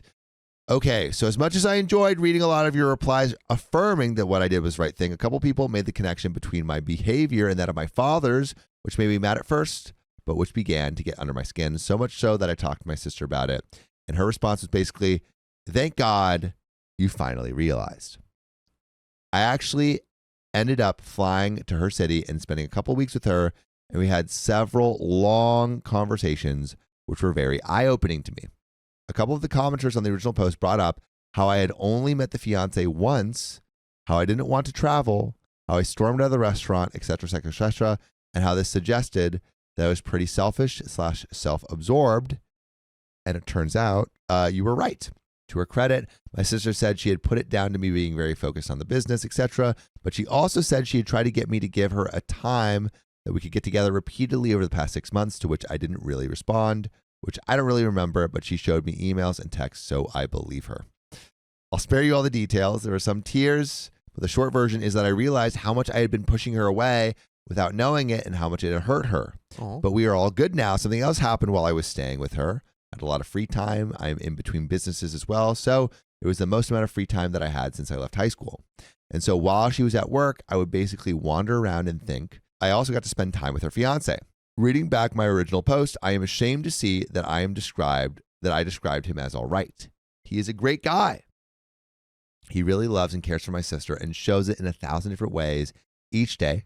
Sorry if this sounds mushy and romantic, which got me thinking about life and family and what is the point of having a lot of money if all you do is work. Oh. I'm not necessarily going to give up all of it now, but I have been seriously reassessing what I want out of life, and being happy looks pretty good. So on to my father. I was in two minds about whether to go and see him or not, but in the end, after I spent time with my sister, I went. It was the right thing to do. It was shocking seeing him. It looked like he'd aged 25 years in the previous months. Apparently, the whole restaurant disaster had acted as some kind of psychological breaking point, and he had snapped. When we met, none of the old animosity was there. It was like he was a different person. I think this was worse than having him shouting at me. I didn't know what to do. One of my uncles told me that one day the police had found him wandering down the street in his underpants carrying a set of pruning shears. Oh my It would be goodness. funny if it wasn't so sad. So there you go. I'm afraid there was no great confrontation to tell you about. No, going no contact is a sad reality of an old man pushed too far by his own fears and insecurities. After my time reflecting on my life when I was staying with my sister, believe me when I say that I was determined not to end up in the same place. I am pleased to say that the wedding is going ahead. Future brother-in-law's family has been smoothed over. My father having a breakdown has actually helped a lot in that, and I've made an effort to meet them as well and let them know that my sister is not the only acceptable member of our family. Edit the money. So I neglected to tell you what happened about the money, which is what most of you were interested in the first place. Fair enough. So as I hope I got over in my original post, my sister and brother-in-law never asked me for the money or expected any. I did bring it up with them very cautiously, and they very firmly refused. My brother-in-law had an interesting perspective that I want to share. He said that if I had won the lottery, then he would have accepted me giving them money, as it would have been pure chance that I won. But as I earned the money through building a business from scratch and selling it, he didn't think it was right that I should feel obligated to give some of that away. By the way, you should be obligated to listen to full episodes of stories just like this. Go to Spotify, Apple Podcasts, or your favorite podcast app and search OK Storytime. There's a bit more, and I'm going to go straight into it. A lot has been written about Asian culture and the weight of familial obligations, but other people have cultures too. And with my brother-in-law, you do not accept charity from family members unless it is an emergency, and then always pay them back. I am respecting his viewpoint here. At the same time, being very prepared to help them out at a moment's notice in the event something terrible happens, such that they can't cope or work, etc. Balancing all the different obligations, and I think that is the right thing to do for now. And that is where this story ends. Benito. Benito Bendito. I built a future through my wife's lies. Now we're in financial ruin. Ain't that just the worst? My now wife, 34, and I, 35, have been together for 14 years. We met during our first year of college, and within 6 months, we knew one day we would marry each other. She was a courageous, strong, open, brilliant person who was up for any adventure, yet had a remarkably level head. By the way, this comes from Dr. Foolish, and if you want to submit your own stories, go to the r/OK Storytime subreddit. So, in the bedroom, she had a lot of spicy interests. spicy tigress in every sense. I had a hard time keeping up, to be honest. She wanted to be a psychologist, and I wanted to be a computer programmer. She warned me that her career would require many years of study and that she wanted a family later on. Knowing that computing at times is an unstable field, especially in those post-2000 years, I changed my plans to become an MD, and for those 4 years at college, we supported each other through thick and thin. We would teach each other the material, and at times we even did each other's assignments. When we graduated, we agreed to wait until our education was done and then tie the knot officially. We joked that when we finally got married, we'd add up to one psychiatrist. I moved 1,000 miles to attend med school. Every night we Skyped. My fiance's post-grad psych plan changed to rehab counseling, then to social work, then to child protective services, then back to social work. She said these were backdoor strategies to become a psychologist. Then finally, she admitted that she wasn't getting her doctorate. We still tried to support each other, but steadily her help was less helpful. I would sometimes write papers for her when she was swamped, but flashcards and things she would make me became more and more obvious copy and pastes. Pointing this out made her become very defensive, with her saying that even if we were still teaching each other the material,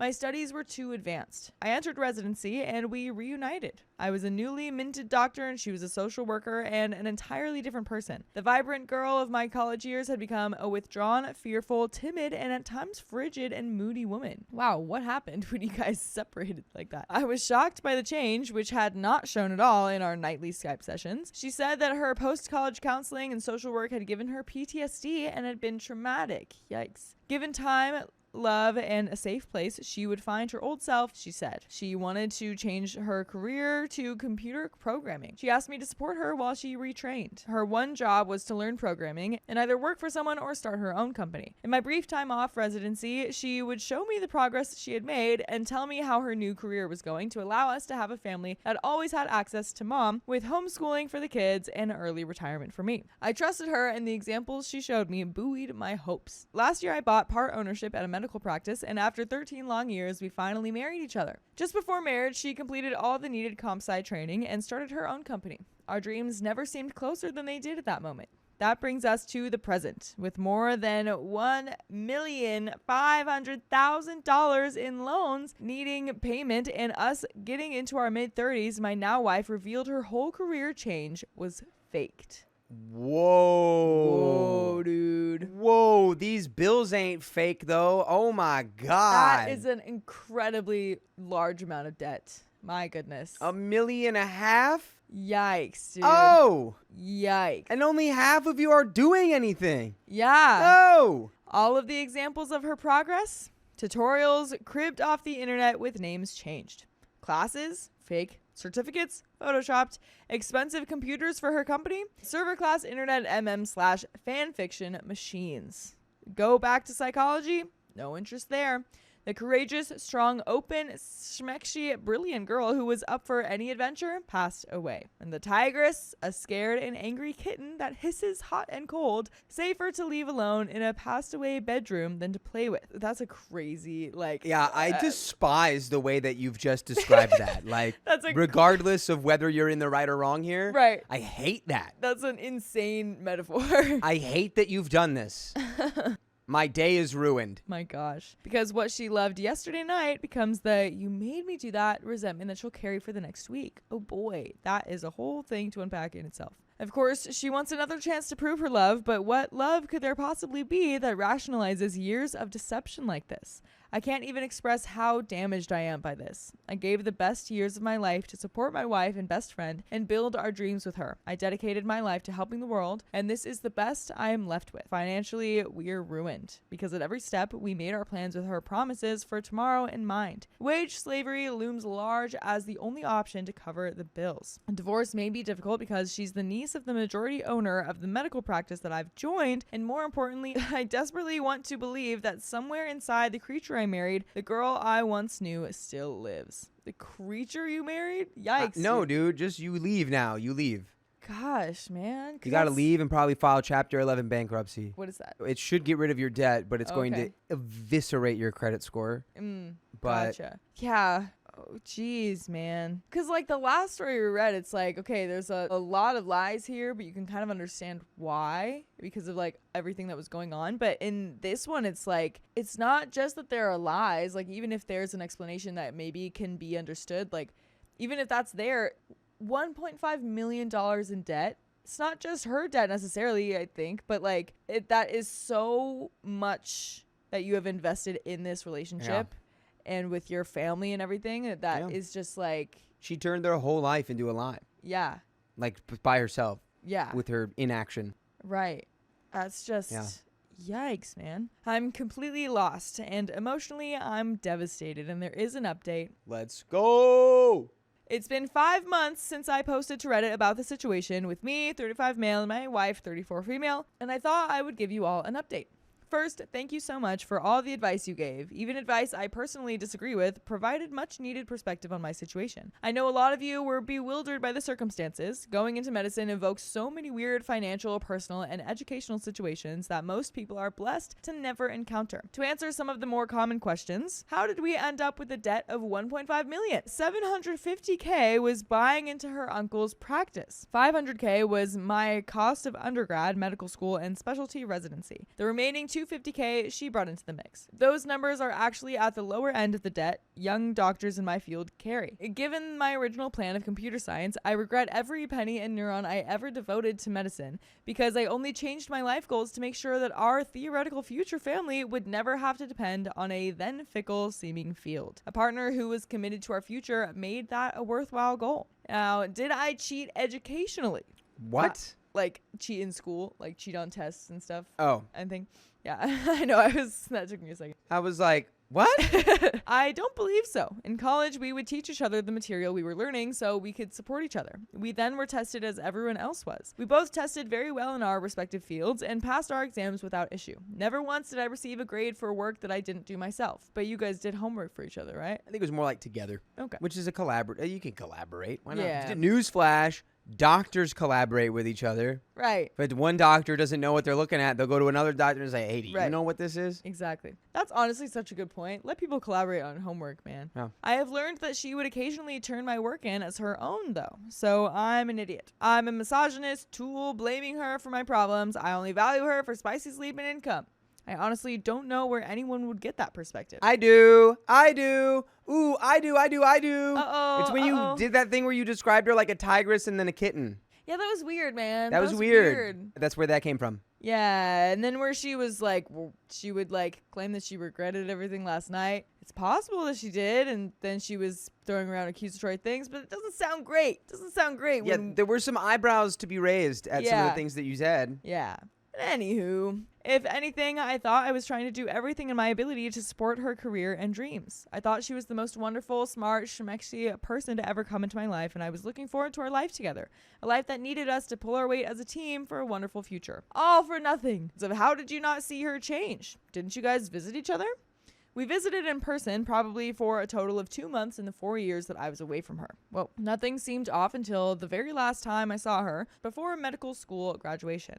She seemed very distant, but I chalked that up to the stress around graduation. Then we reunited in residency, and I found out that that distant persona was the new normal. I think that that's most of the questions I got. That brings us to the present. Like many of you suggested, I spoke with her uncle about the situation. The conversation that we had bears no repeating at all. He unleashed the most abhorrent Trumpian diatribe against women I have heard in my life, apparently thinking that I would relate to him. When he told me that I would one day divorce my wife and get my trophy, I lost all respect I ever had for that man. Of course, there were no refunds, so the financial situation is the same, if not worse. To the best extent I've been able to, since I have to work with the man for the next 7 months. Then he retires to the Philippines. I've cut him out of my life, and we only relate at work. I think he spoke with her parents about the situation because they are furious with her and have pretty much cut her off from family events. They have also pretty much done the same to me. They told us that we're a tremendous disappointment to the family because we'll never be able to help them the way that a doctor should be able to. Love is only worth money, it seems. Yikes, dude. I just want to say that why are the low end of doctor debt is $1.5 million? Stop making the doctors be in so much debt, No, it's and then maybe crazy. healthcare will be affordable. Yeah, maybe. I know, that's honestly something I thought about recently, where it's like, okay, doctors, like, yeah, sure, they make so much, but also they have so much debt. So it's like, what does that equal out to? I really am curious. But that's not what this story is about. By the way, it seems that we have full episodes with more stories just like this one on Spotify, iHeartRadio, Apple Podcasts, whatever your favorite podcast app is. Just search OK Storytime. It seems that there's more content. Yeah. There is a little bit more to the story. But yeah, do you have any final thoughts before we move on? Well, the distance, I wasn't prepared for the distance. I didn't realize they were separated for 4 years like that. Yeah. Until the very end here. I wasn't thinking that. Yeah. And that makes so much more sense now. It's like how this could have happened. I'm like, how do you not figure out she's lying about all of this? Right. Because there's so much distance. Exactly.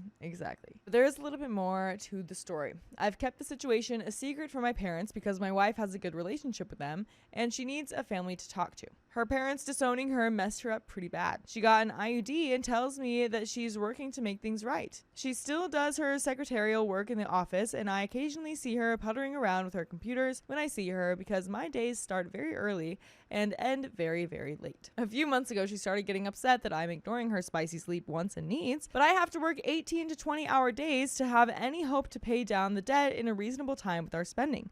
I told her to just take any cash that she requires and to pursue her needs and wants because there's no trust to be lost anyway and there's nothing left that she could do to hurt me.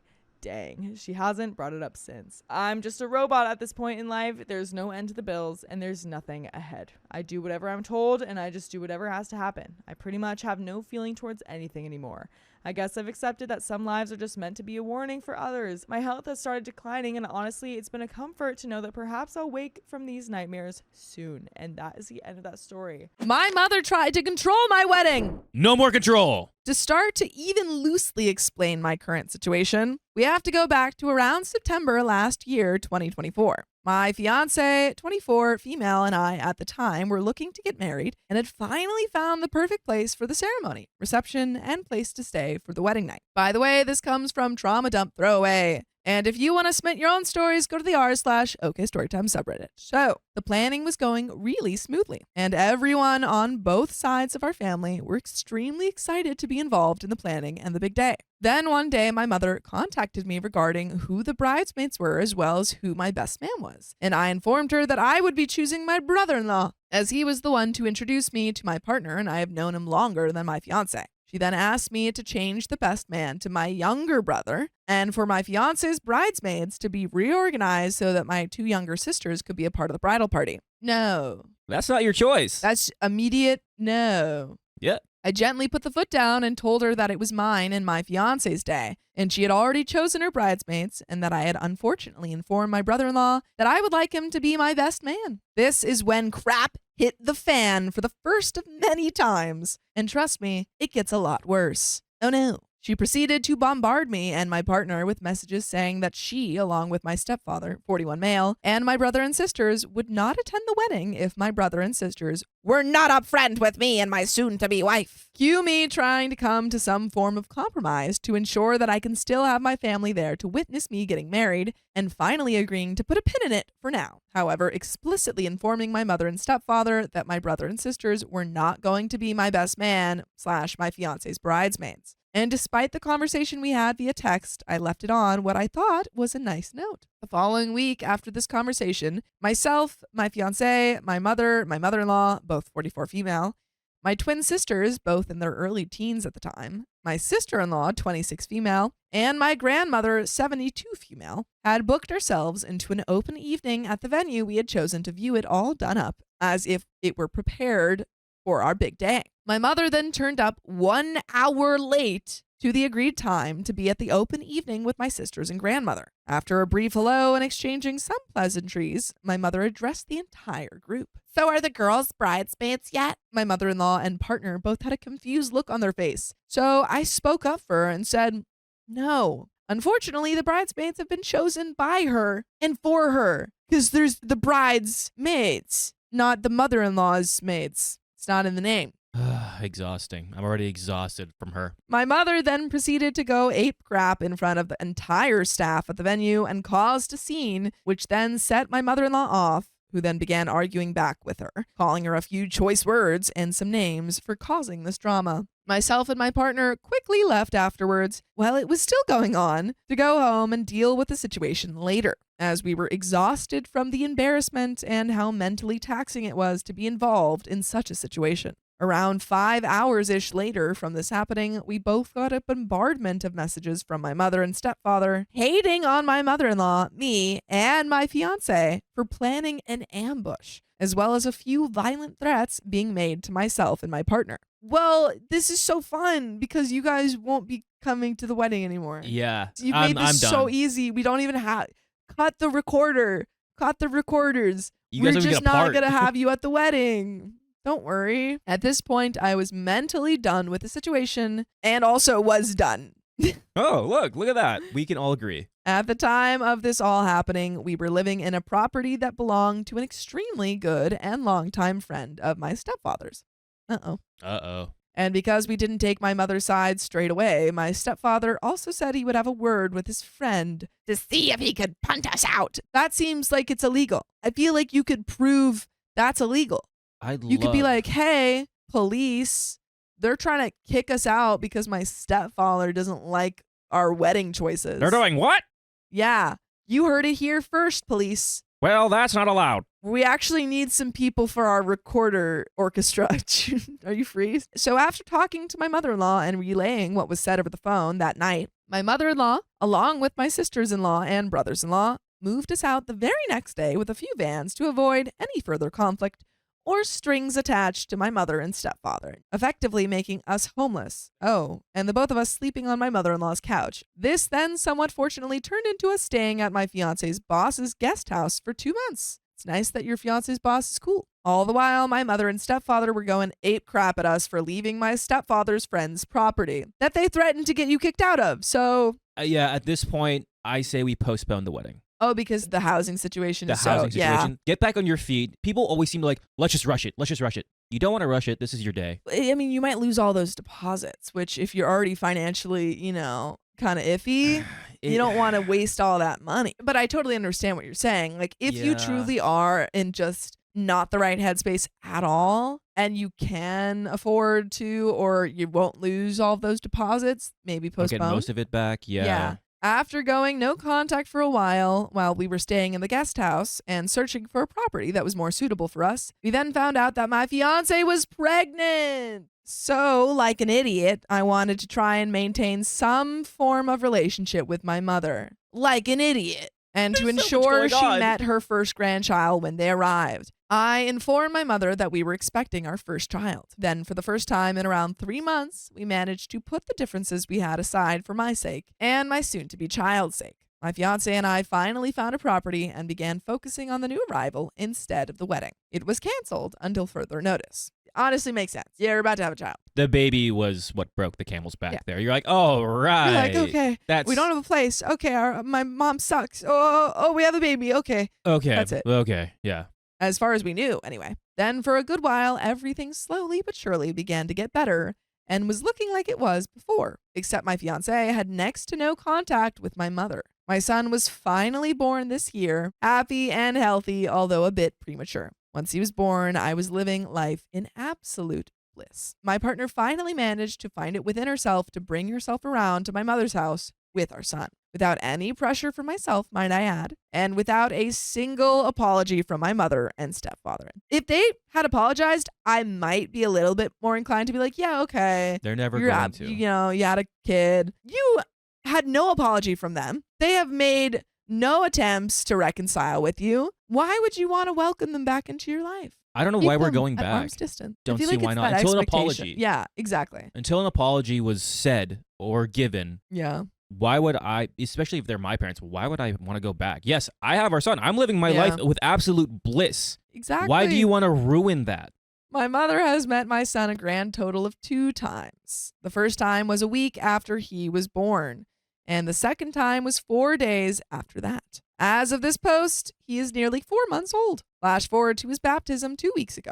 I had organized the entirety of both families to be there for myself, my fiance, and my son, and begged my mother to be there and to bring my sisters and brother. Ultimately, she never turned up. and made an excuse that she wasn't feeling well. I had made it known to my fiance, my mother-in-law, and grandmother that I was quite upset that my mother hadn't made an effort with my son, her first grandchild, since he was born, and didn't make the effort to attend the baptism service or function for even 1 hour of her time, and that my mother could have at least organized it so my brother and sisters could attend. This infuriated my mother-in-law, and she was very empathetic towards me. My mother-in-law then took it upon herself to message my mother, expressing her disapproval that she didn't attend that day, unbeknownst to my knowledge. That's not going to turn out well. Don't you remember their BFF Jillies? Yeah, they literally had like a screaming match at that other wedding event.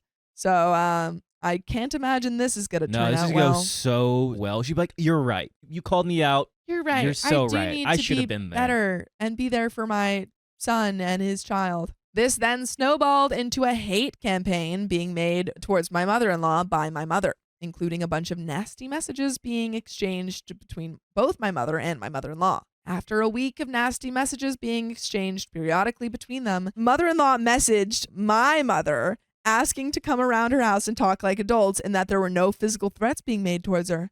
And if she could message all those nasty comments, she can also express herself freely face to face, to which my mother agreed to her coming round to her house. They're about to tussle. They're about to tussle, man. Someone Buckle get my those mothers shoe. in I'm ready the for this. ring because they're about to throw down. They're about to throw down. But you can throw on more episodes like this if you go to Spotify, Apple Podcasts, or iHeartRadio and search up OK Storytime. The blind one says WWE Granny Style. In the ring, we have Mother. In the other ring, we have mother-in-law. Dun, dun, dun. Which mom is going to win the belt? I don't know. Yeah. Casey Roberts says, is this the mom version of Catch Me Outside meme? Yeah. I'm worried. Upon arrival at my mother's house with my sister-in-law driving as she can't drive, my mother-in-law approached the door and knocked. As my mother answered the door, it got physical. Immediately. Shocked. You're like, who's there? Shocked. Who's there? It's my fist. Call an ambulance. Not for me. Dude, who could have saw that coming? Literally anyone with eyes. Yeah. Oh, man, I wish I was there. Your mother-in-law specifically said, oh, yeah, it's not going to get physical. Why would she need to say it's not going to get physical? Read between the lines of I would assume it she would meant not get it was physical. going to be extremely she meant- physical. She meant it's not going to be physical. Tell your friends, tell your Yeah, husband, tell bring your family popcorn. you're about to get embarrassed. My mother-in-law finally managed to escape through the front door. I want a video of this. While I my need proof. sister-in-law punted my mother's front door as she had seen there was a scuffle behind the door as it had frosted glass on the front. And to finally fast forward to now, my mother-in-law had just been arrested 2 hours ago as my mother had filed a police report against her. To preface, my mother-in-law has photographic evidence of the aftermath and the text messages to prove this, so I'm not sure how things are going to proceed. Advice is appreciated. And folks, there is nothing more to that story, but we don't have really information on who started it, but mother-in-law had to have known what was going to happen.